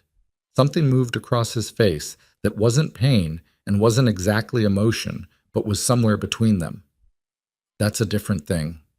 Mara stood up. She went to the door and knocked twice, and Voss came in 60 seconds later, which meant he'd been close, which meant he was not sleeping either. The patient talked for 11 minutes. Mara stood against the wall near the crash cart and listened, and what she heard was specific and detailed in the way that real information is specific and detailed. Names, dates, the particular identifiers of communications that had occurred in rooms she'd never been in, between people she'd never heard of, about decisions that had gotten people killed in places most Americans couldn't find on a map. It was the testimony of a man who had been present at things and had survived long enough to say what he'd seen, and the weight of it in the small, dim room was something she felt physically, the way you feel pressure change when altitude drops. Voss listened without interrupting. He had his phone recording, the patient had nodded consent, and his face through the 11 minutes was the face of a man absorbing something he had suspected and is now watching confirmed, and the confirmation was not a relief. When the patient finished, Voss said, "The complete recording. Secondary location. I'll give you the address and the access protocol. The person who holds it doesn't know what it is. They were given a package 18 months ago and told to keep it until they heard from me, or until I stopped being available to contact, at which point they were to mail it to a specific federal prosecutor's office." He paused. "I've been not available to contact for 6 weeks. The mail timer is running." Voss looked at the ceiling briefly. 6 weeks. I was not expecting to get shot." "No," Voss said. "I imagine not." The next 2 hours were a different kind of work. Voss coordinated from the corridor while Mara managed the room, adjusting oxygen, monitoring the surgical dressing, watching the numbers on the monitors with the same focused attention she'd given them all night, because the patient's body did not care about federal investigations and procurement conspiracies and the specific geometry of criminal accountability. His hepatic portal repair cared about blood pressure and oxygen and the absence of infection and the slow, unspectacular work of tissue knitting itself back together, and that work required someone paying attention to it. She caught herself, at 3:20, checking her phone again. No new messages. She didn't know if that was better or worse. At 4:10, Voss came to the door with a different quality of movement, something resolved in his posture that hadn't been there before. "We have the secondary location," he said. "The package is intact. We have agents en route." He looked at her steadily. "And we have the 7th person on the distribution list." She waited. Gerald Price. She absorbed that. The round-faced administrator who had given her the Room 7 briefing on her first week, who had told her to report to the marshal and not through standard channels, who had seemed so eager to be done with the briefing. She understood now, because he had been not just delivering information, but also noting it, carrying it back to whoever needed to know that Harmon Valley Medical Center's 4th floor was now operational, that the protection detail was in place, that the clock on the containment window could begin. "He's been with this hospital for 9 years," she said. "Long enough to be useful." She thought about the text message on her phone, the 4 words that had arrived at her personal number. Price had access to the hospital personnel database. Price had her number from the employment records she'd filled out in her first week. He sent the text. "We think so." He had the number, the access, and the motive. "We'll confirm through the device forensics, but the timeline aligns." Voss paused. "He's in custody. Formally, this time." Mara looked at the floor. She thought about the morning, about the fluorescent weariness of a shift that had run 4 hours past its scheduled end and had been nothing like any shift she'd experienced in 3 years of working at Harmon Valley. She thought about Yolanda, who was presumably somewhere on this floor being interviewed and trying to decompress from the adrenaline with the particular difficulty of people who are not trained for this and have done it anyway. She thought about Renee, who had stayed in the supply room the whole time, which was exactly what Mara had asked, and which took a kind of disciplined trust that Mara had not taken for granted. She thought about the man in the white coat with the expensive shoes, who was presumably in federal custody somewhere, and whose propofol variant had worn off. She'd checked the clock. 53 minutes had passed from the injection when she'd gotten the information from him, and he'd been awake and declining to say anything additional by the time the response team arrived. She thought about Marsh, 40 minutes south in a federal holding facility, sitting in the particular silence of someone who has spent decades above consequence and has just encountered its edge. "What happens to him?" she said. "Marsh?" Voss considered the question. "He's going to lawyer up by dawn, which he's entitled to. His attorneys will argue jurisdiction, argue chain of evidence, argue anything they can find. But we have the room tonight. What happened in this corridor is documented by about 11 federal agents and a hospital security system that recorded every second of it. We have the 2 men he sent through the stairwell. We have the override key that came from his office. And when the package from the secondary location is in federal hands, we will have the recordings." He paused. "It will take time. It won't be clean, but it will be real, and it will hold."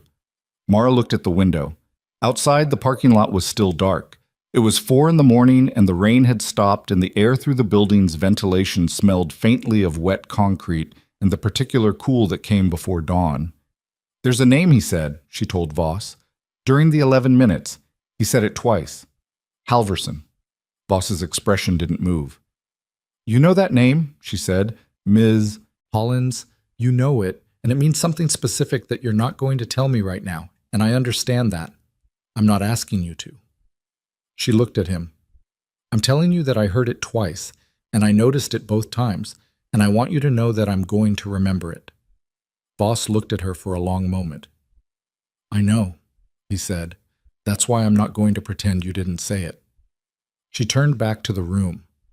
The patient was asleep, genuinely asleep this time, the slower, deeper breathing of actual rest rather than controlled stillness. His saturation was 91%, the best number she'd seen all night. His blood pressure was reading 98/66.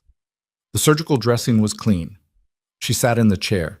She had been awake for, she did the math, 22 hours. Her shift had started at 7 the previous morning. It was now 4:14 on a Wednesday. She had coffee 3 hours ago from the station's pot, which had been sitting on the burner long enough that it had gone from bad to categorical. And she had eaten a granola bar from her locker at some point she couldn't precisely locate in the timeline. She was tired in the bone-deep way of a body that is run on stress hormones long past the point where they were sufficient, and was now presenting the bill. She checked the monitor one more time. Then she let her eyes close for a moment, not sleep, just the resting of something that had been held open and operating for too long. And in the almost quiet of the room, with the monitors giving their steady rhythmic report, she let herself exist in the 10 seconds of that. Then her phone buzzed. She opened her eyes. Not a text this time. A call. Unknown number, different from the text, different format, but unknown. She looked at it for 2 full rings. She answered. The voice on the other end was calm, male, older, and it said, in the measured, unhurried tone of someone who was not calling to threaten, but to inform. Ms. Hollins, my name is not important. What's important is that you understand the position you're in. Deputy Director Marsh is a loose end we've already accounted for. The patient in room 7 will provide testimony that will be disputed at every level by people with significantly more institutional resources than Mr. Voss commands. The recordings are not where Mr. Carver believes they are. A pause. And you're an interesting problem. Former Army, good instincts, clearly capable. But you have a daughter in her 2nd year at Westmore University, and you have a sister who teaches elementary school in Roanoke, and you have a mother in assisted living in Greensboro whose monthly expenses are... Mara stood up. She crossed to the door and knocked twice, hard, the specific knock she'd established with Voss, not the 3 deliberate raps of a normal contact, but 2 sharp impacts that meant now.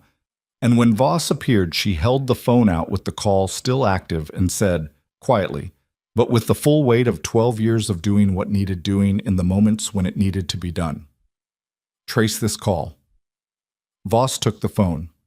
She looked at the patient, still asleep, saturation 91, and she stood between the bed and the door, and she felt, not fear exactly, because fear was a reaction to uncertainty, and she had passed through uncertainty into something on the other side of it. Something that was closer to the particular focused clarity that had always arrived, in her experience, when a situation stopped being complex and became simple. There were people who knew her name and her family's names and thought that made her manageable. They had miscalculated before tonight, and whatever voice was on that phone, speaking in that calm and certain tone from somewhere she couldn't see, they were still miscalculating. She just needed to make sure they understood that before anyone else got hurt.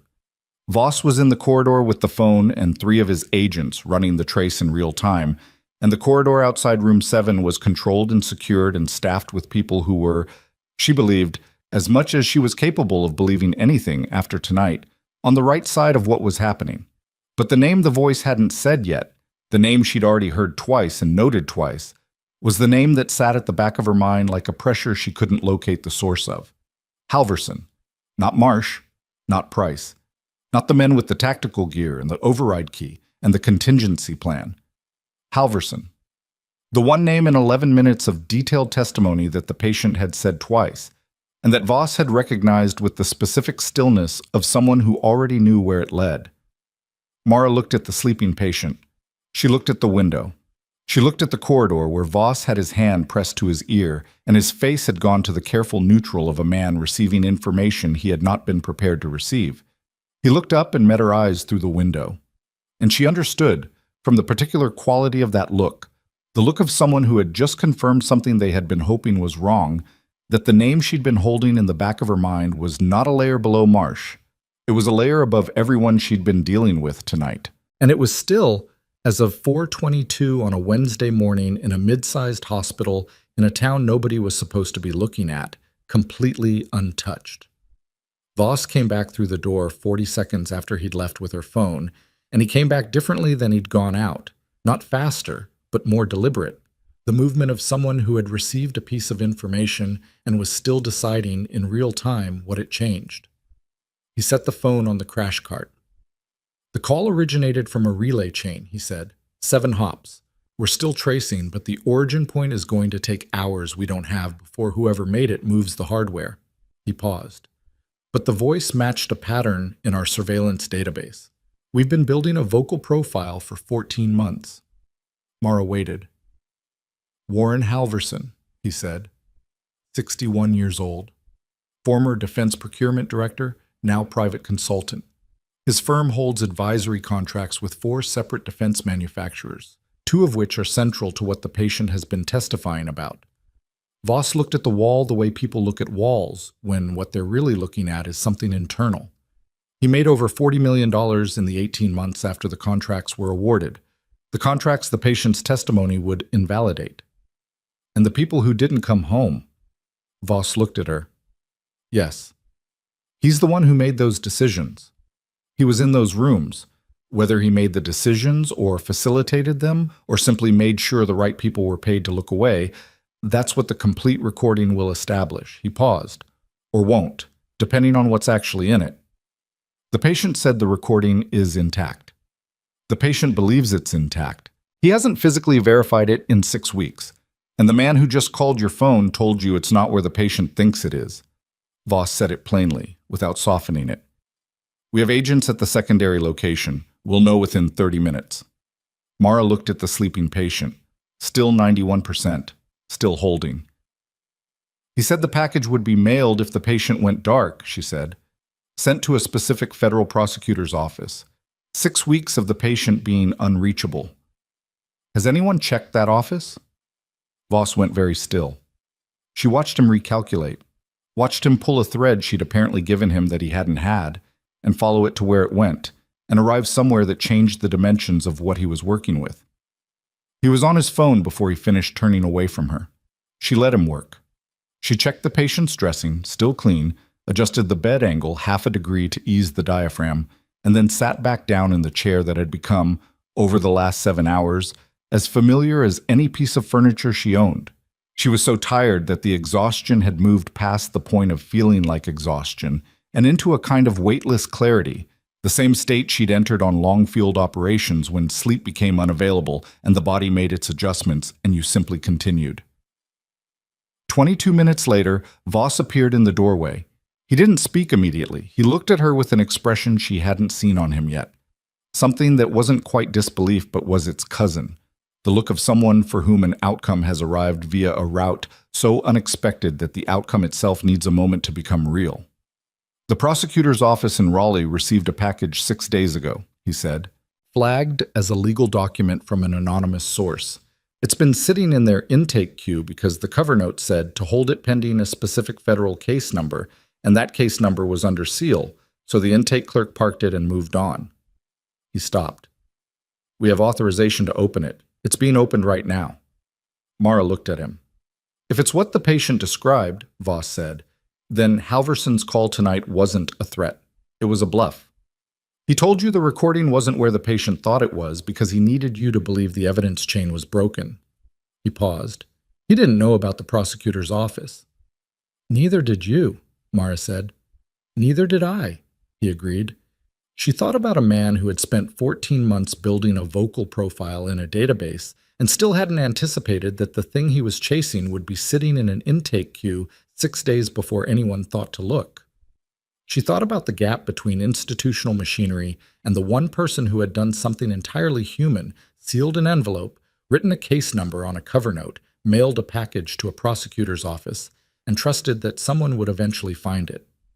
He was alone for a long time, she said. Not a question. Yes. She looked at the patient. He should know. When he wakes up. Now, she said. He should know now. Voss looked at the sleeping man and then back at her, and he must have seen something in her expression that resolved the question for him, because he nodded. She got up and put her hand lightly on the patient's forearm. Carver. He came awake fast, not startled, just present. The switch from rest to alert that some people never lose. He looked at her and then at Voss. The package arrived, she said. 6 days ago. It's in Raleigh. They're opening it now. The patient was quiet for a moment. Something moved across his face. Not relief exactly, because relief implied a tension releasing, and what she saw was more like something settling, the way the last weight in a long-held position finally goes down. 6 days, he said. 6 days. He looked at the ceiling. I got shot on day 5. I know. He was quiet again. Then, Halverson called you. Yes? He told you the recording was gone. Yes. He didn't know about the prosecutor's office. Not a question. He was working through it the same way Voss had, arriving at the same place from the inside. He knew about the secondary location because someone on Marsh's side of the operation fed it to him. But the prosecutor's office, I didn't tell anyone about that. Not the protection detail, not the federal liaison. No one. His jaw tightened. I didn't trust the chain that far.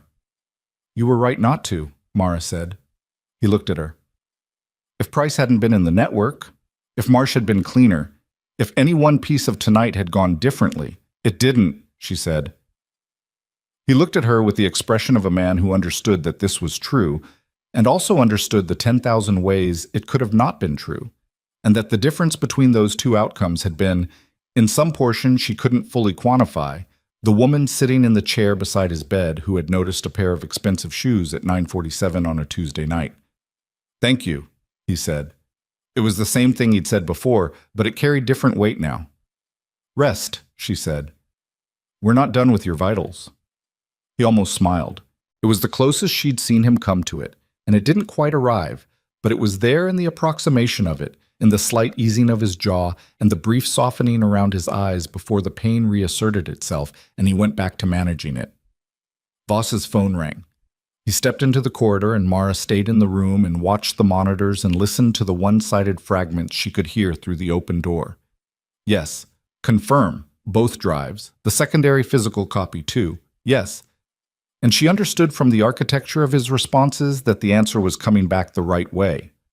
That the package in the Raleigh prosecutor's office contained what the patient had said it contained, and that Halverson's call had been exactly what Voss had named it. A bluff made by a man who didn't know the timeline had already moved past the point where his influence was sufficient. At 5:43 in the morning, as the light outside the high window shifted from black to the deep blue-gray of pre-dawn, Voss came back into room 7 and said, We have it. Complete. Authenticated. Chain of custody intact from the day it was sealed. He paused. And we have a federal warrant for Warren Halverson, signed 40 minutes ago by a judge who was woken up and who, I'm told, did not object to being woken up once she heard the reason. The patient closed his eyes. Mara looked at the monitor. 92%. She let out a breath she didn't realize she'd been holding since 4:22. The next hours happened the way the aftermath of long operations happen. Not dramatically, but procedurally. The grinding, careful work of documentation and protocol, and the institutional machinery that moved slowly, but when it moved in a way that was very hard to stop. The 4th floor of Harmon Valley Medical Center was a federal scene until 9 in the morning, and then it was a hospital floor again, or as close to one as it could be, with the crime scene markers still in the north stairwell and the staff count reduced to whoever had come in for the morning shift and was willing to work around federal agents. Yolanda was interviewed for 2 hours and then released to her car, where Mara was told she sat for 20 minutes before driving home. Renee was interviewed for 45 minutes.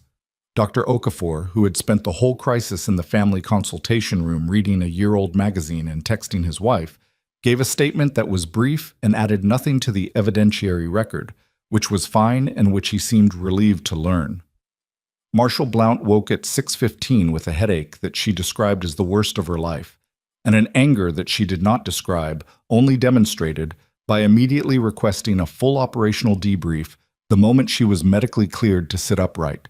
She had a bruise along the left side of her neck from the injection site.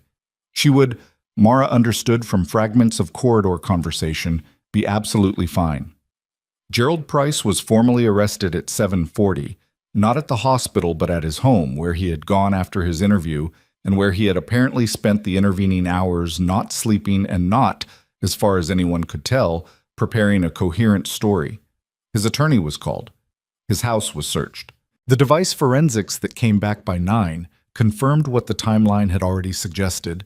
The text to Mara's phone had been sent from a burner he'd purchased 2 months prior, and the purchase record connected to a credit card, connected to a consulting fee, connected to a shell company connected, through 3 more layers, to a firm that shared an address with one of Halverson's advisory contracts.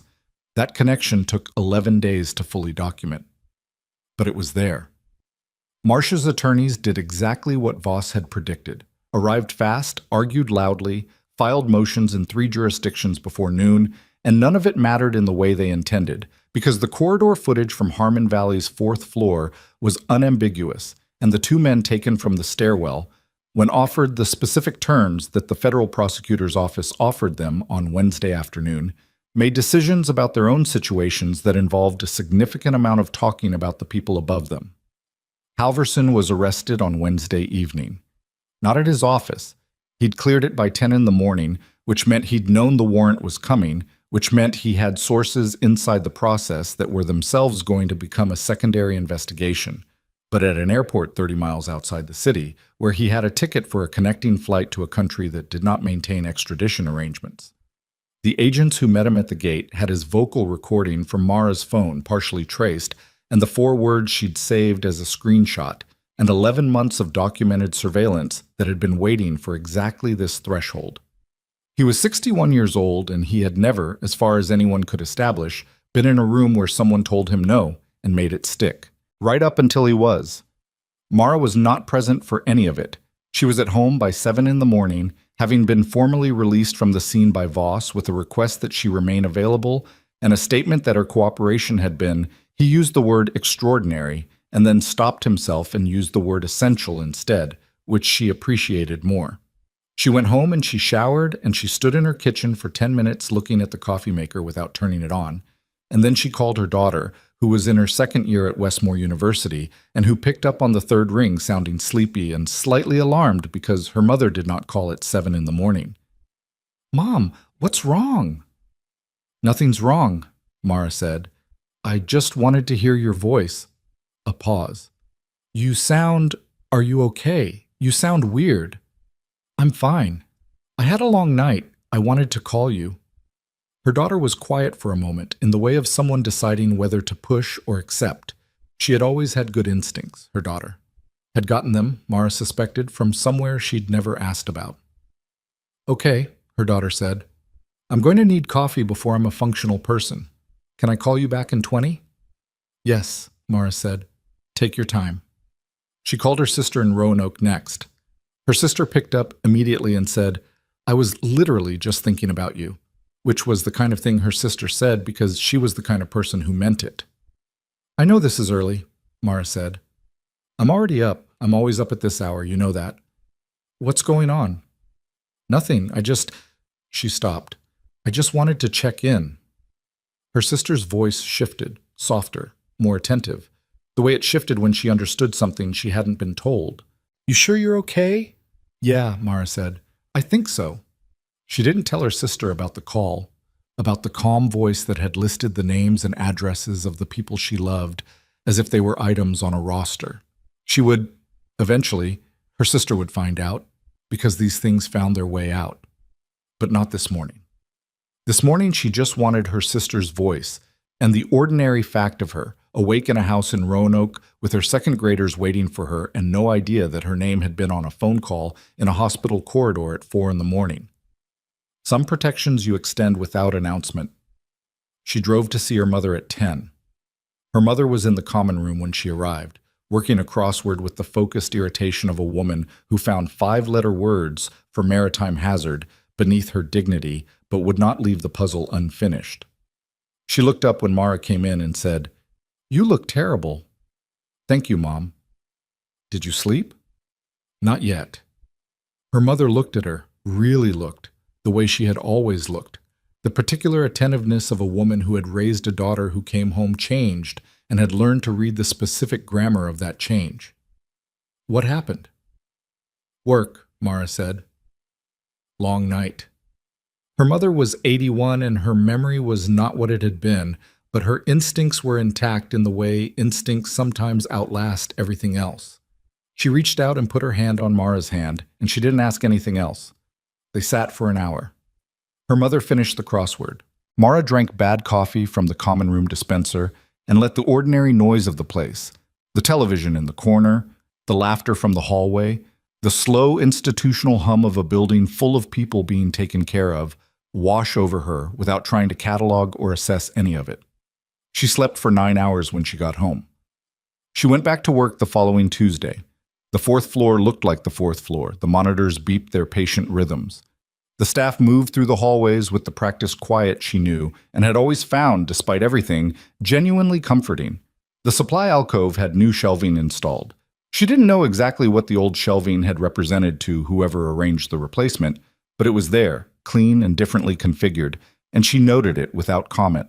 Room 7 had a different patient, an elderly woman recovering from cardiac surgery who had a family that came every afternoon and brought flowers that were technically against the ICU policy and that Mara had chosen not to enforce. The second week back, Voss called. Not to the hospital, to her personal phone, which she had replaced with a new number, a decision she'd made calmly and without drama the morning after she got home.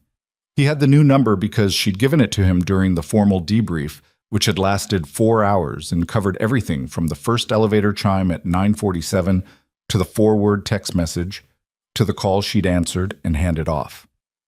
The package from Raleigh has been formally entered into evidence, he said.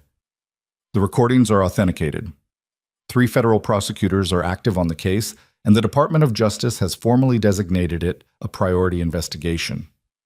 Marsh, she said, formally indicted on 12 counts. His attorneys have filed for a change of venue and a suppression hearing, both of which will fail. He paused. Price pled. He gave up 3 additional names in exchange for a reduced charge. The names were useful. Halverson. Halverson is facing federal charges in 4 categories: conspiracy, obstruction, procurement fraud, and a pause that was not a rhetorical pause but a genuine one. The pause of a man who had spent 14 months on a case arriving at the part of the case where the most serious accounting happened, and accessory charges related to the deaths of 6 service members whose mission profiles were deliberately compromised. Mara was quiet. 6, she said. 6 that we can document. The investigation is ongoing. She stood at her kitchen window and looked at the yard and thought about 6 names she didn't know. 6 people who had been on the wrong side of a calculation someone had made in a comfortable room far from anything dangerous. And she thought about the patient in room 7 who had survived to say what he'd seen, and about the distance between those 2 outcomes, the ones who made it and the ones who didn't, and how thin that distance was, and how much it depended on things that weren't heroic or institutional, but were just human.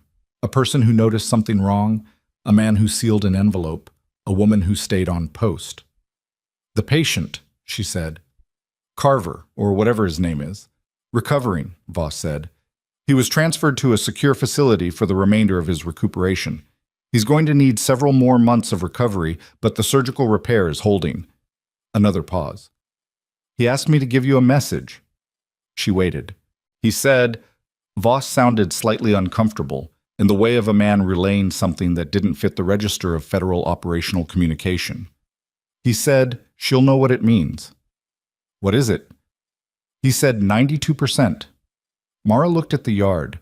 The saturation number from 5:43 in the morning, when the package had been confirmed and he had closed his eyes, and the monitor had read 92, and she had finally let herself exhale.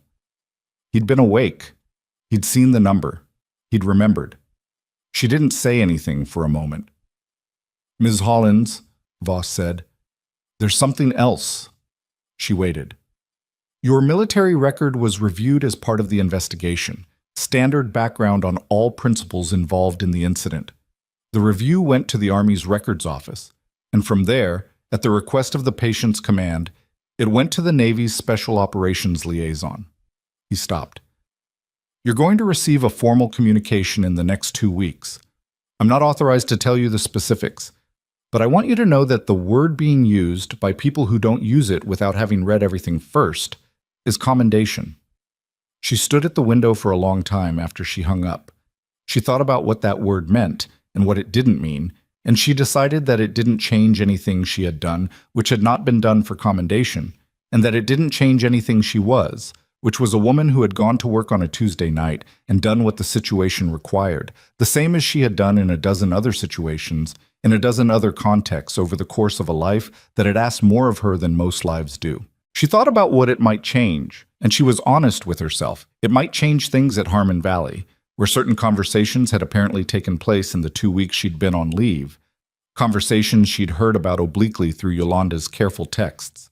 Dr. Saunders had been quieter than usual, was one of them.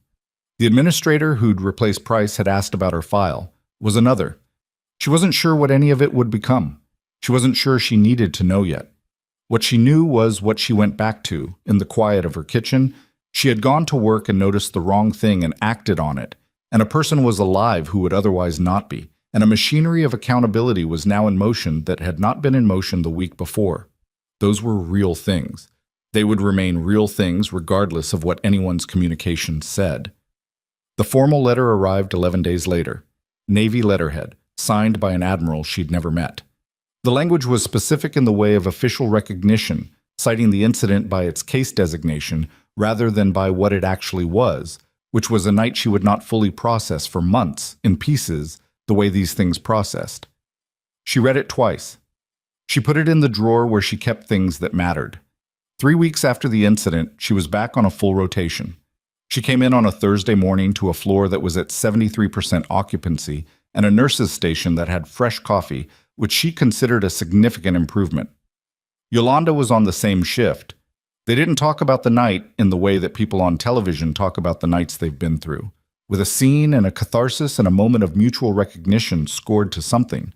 They talked about the medication log discrepancy in room 4 and whether the new ICU admission needed a PICC line, or if the peripheral access would hold, and whether the coffee was better or if they'd just forgotten what non-terrible coffee tasted like.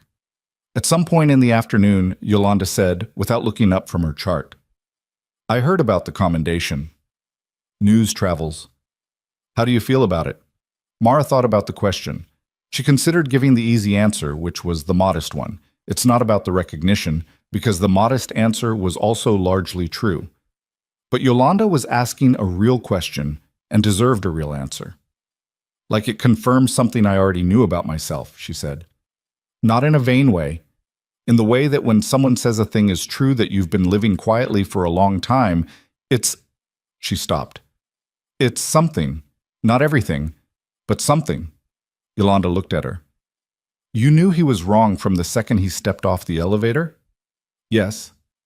"Because of his shoes." "Among other things. Most people wouldn't have clocked that. Most people weren't trained to clock it." Mara looked at the monitors. "That's not modesty. It's just true. I had training that most people don't have. I used it. That's the whole story." "It's not the whole story," Yolanda said. Mara looked at her. "The training gets you to the recognition," Yolanda said. "What you do after that, that's something else. Plenty of people recognize a bad situation and decide the risk isn't theirs to take." She paused. "You stayed." Mara thought about the crash cart, the IV pole, the oxygen canister, and the 12 seconds of disorientation that had given her the window she needed.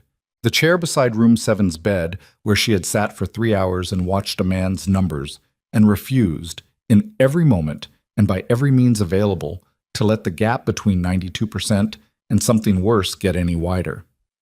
She hadn't stayed because she was brave, exactly. She had stayed because she was a nurse, which meant the patient didn't get left alone, and she was a soldier, which meant you held the line until the situation changed or you couldn't hold it anymore. She had stayed because there was a person in that bed who needed someone to stay, and she was the person who was there. That was it. That was the whole architecture of it. Simple things weren't always small things. She had learned that in places whose names she didn't say at work, and she had brought it home in her body, and her hands, and the way she cataloged rooms and noticed exits and pressed duress alarms without hesitating. All the residue of a life that had cost her things she didn't talk about at parties. She had carried it through 3 deployments and a discharge and a nursing degree and 11 months at Harmon Valley Medical Center, and she had never once stood in front of a room full of people and said, "I was there, I did those things, I know what I know." She had just known it. And on a Tuesday night when it mattered, she had used it. In the months that followed, the case moved through federal proceedings in the grinding, unglamorous way that federal cases move. Hearings and continuances and motions, and the slow accumulation of documented evidence that the system, imperfect and slow as it was designed to turn into accountability. Marcia's trial date was set for 14 months out. Halverson's legal team filed in 5 different jurisdictions and lost in 4 of them before the 5th closed. The 2 men from the stairwell pled guilty to reduced charges and gave testimony that added 3 additional names to the investigation. One of those names resigned from a federal position before the indictment was filed. The other 2 did not and were indicted anyway. Price received 38 months. His attorney argued for less. The judge reviewed the case file and declined. The 6 service members whose mission profiles had been deliberately compromised, their names were released to the public as part of the trial record, and for 2 days they were in the news, and then the news moved on, because news moves on. But their names were in the record. Permanent. Documented. What had been done to them was documented now, and the people who had done it were in the process of being held to account for it, imperfectly, incompletely, in the frustrating human way that accountability happens when it happens at all. It wasn't justice in the pure sense. Nothing was, in Mara's experience, but it was something real, and real was what you worked with. She was at the nurse's station on a Thursday morning, 7 months after the night in question, when a man she didn't immediately recognize came off the elevator and stopped at the desk and said her name. She looked up. He was taller than she remembered, or maybe she'd only ever seen him horizontal, which changed a person's geometry. He was moving carefully, with the specific deliberateness of someone who had been told by their surgical team that they were cleared for normal activity, but who hadn't quite convinced their body of that yet. He was wearing civilian clothes and a jacket that was slightly too large, which was the jacket of someone who had lost weight they hadn't planned to lose. He looked like what he was, a man who had come very close to not being here, and who knew it. She came out from behind the station. "You're supposed to be in physical therapy," she said. "I'm cleared for outpatient." He looked at her steadily. "I wanted to come in person." "You could have called." "I know." He paused. "Some things don't fit on a phone." She looked at him. She thought about 92%, and the message he'd sent through Voss, and the 11 minutes in the dim room when he'd told a story that had been building for years toward the specific moment someone was willing to sit still and hear it. "How are you?" she said. Actually. He considered the word. "Better than I should be, probably. Worse than I'd like."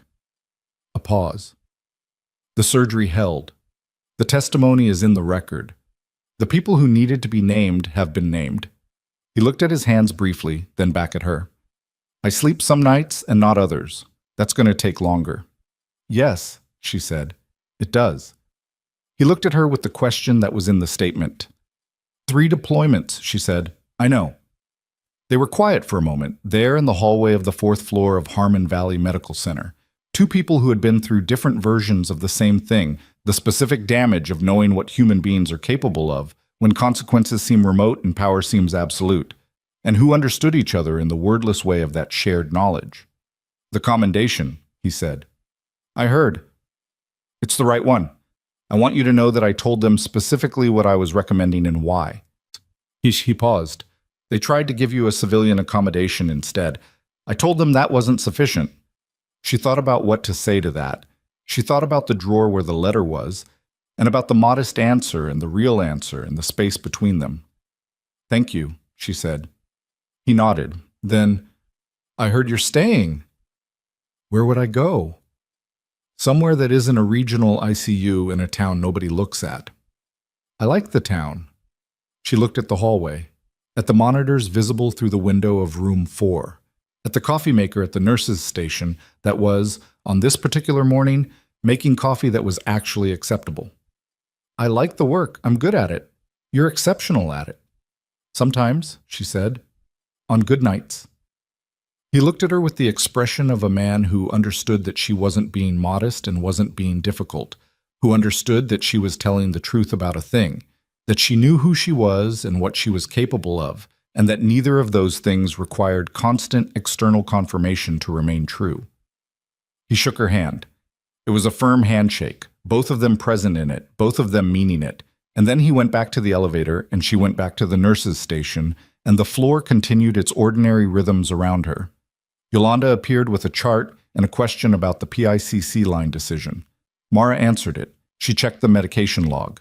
She updated 2 patient files. She walked the south corridor and checked on the cardiac surgery patient in what had been room 7, who was doing well, whose family was visiting again with flowers that Mara still wasn't going to cite anyone for. The monitor beeped. She checked the numbers. 91%. She adjusted the oxygen flow and watched it climb. 93, 94. She stood at the bedside and watched the number settle where it needed to settle. And she felt something she had no particular word for.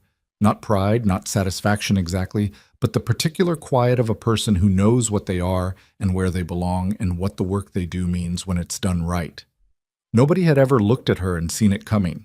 Not her supervisors during 12 years in the Army. Not her attending physicians during nursing school. Not the staff at Harmon Valley who had filed her away as a worrywart. A woman who checked things twice and alarmed too easily and carried some unnamed intensity that nobody quite knew what to do with. They had seen a woman who worried too much. They had not seen 12 years of trauma medicine in the dark, or the specific education of 3 deployments, or the 10,000 small observations that had been accumulating in her body since the first time she'd worked a casualty in conditions that didn't allow for the luxury of certainty. They had seen the surface. They had not been wrong about the surface. She did worry. She was quiet. She carried things she didn't talk about. But underneath the surface, underneath the blue scrubs and the tired eyes and the middle-aged woman standing at the nurse's station at 3 in the morning, there had always been a soldier who did not leave her post, a medic who did not leave her patients, and a person who trusted, above all, institutional hierarchies and official credentials and the comfortable authority of people in expensive shoes, her own experience of what was real. That had been enough on a Tuesday night when a man walked off an elevator and looked in the wrong direction. It would be enough again, if it needed to be. She walked back to the nurse's station and poured a cup of coffee and picked up the next chart, and Harmon Valley Medical Center continued its work around her the way it always did, ordinary and necessary and quietly essential. And Mara Hollins, head nurse, former staff sergeant, continued hers.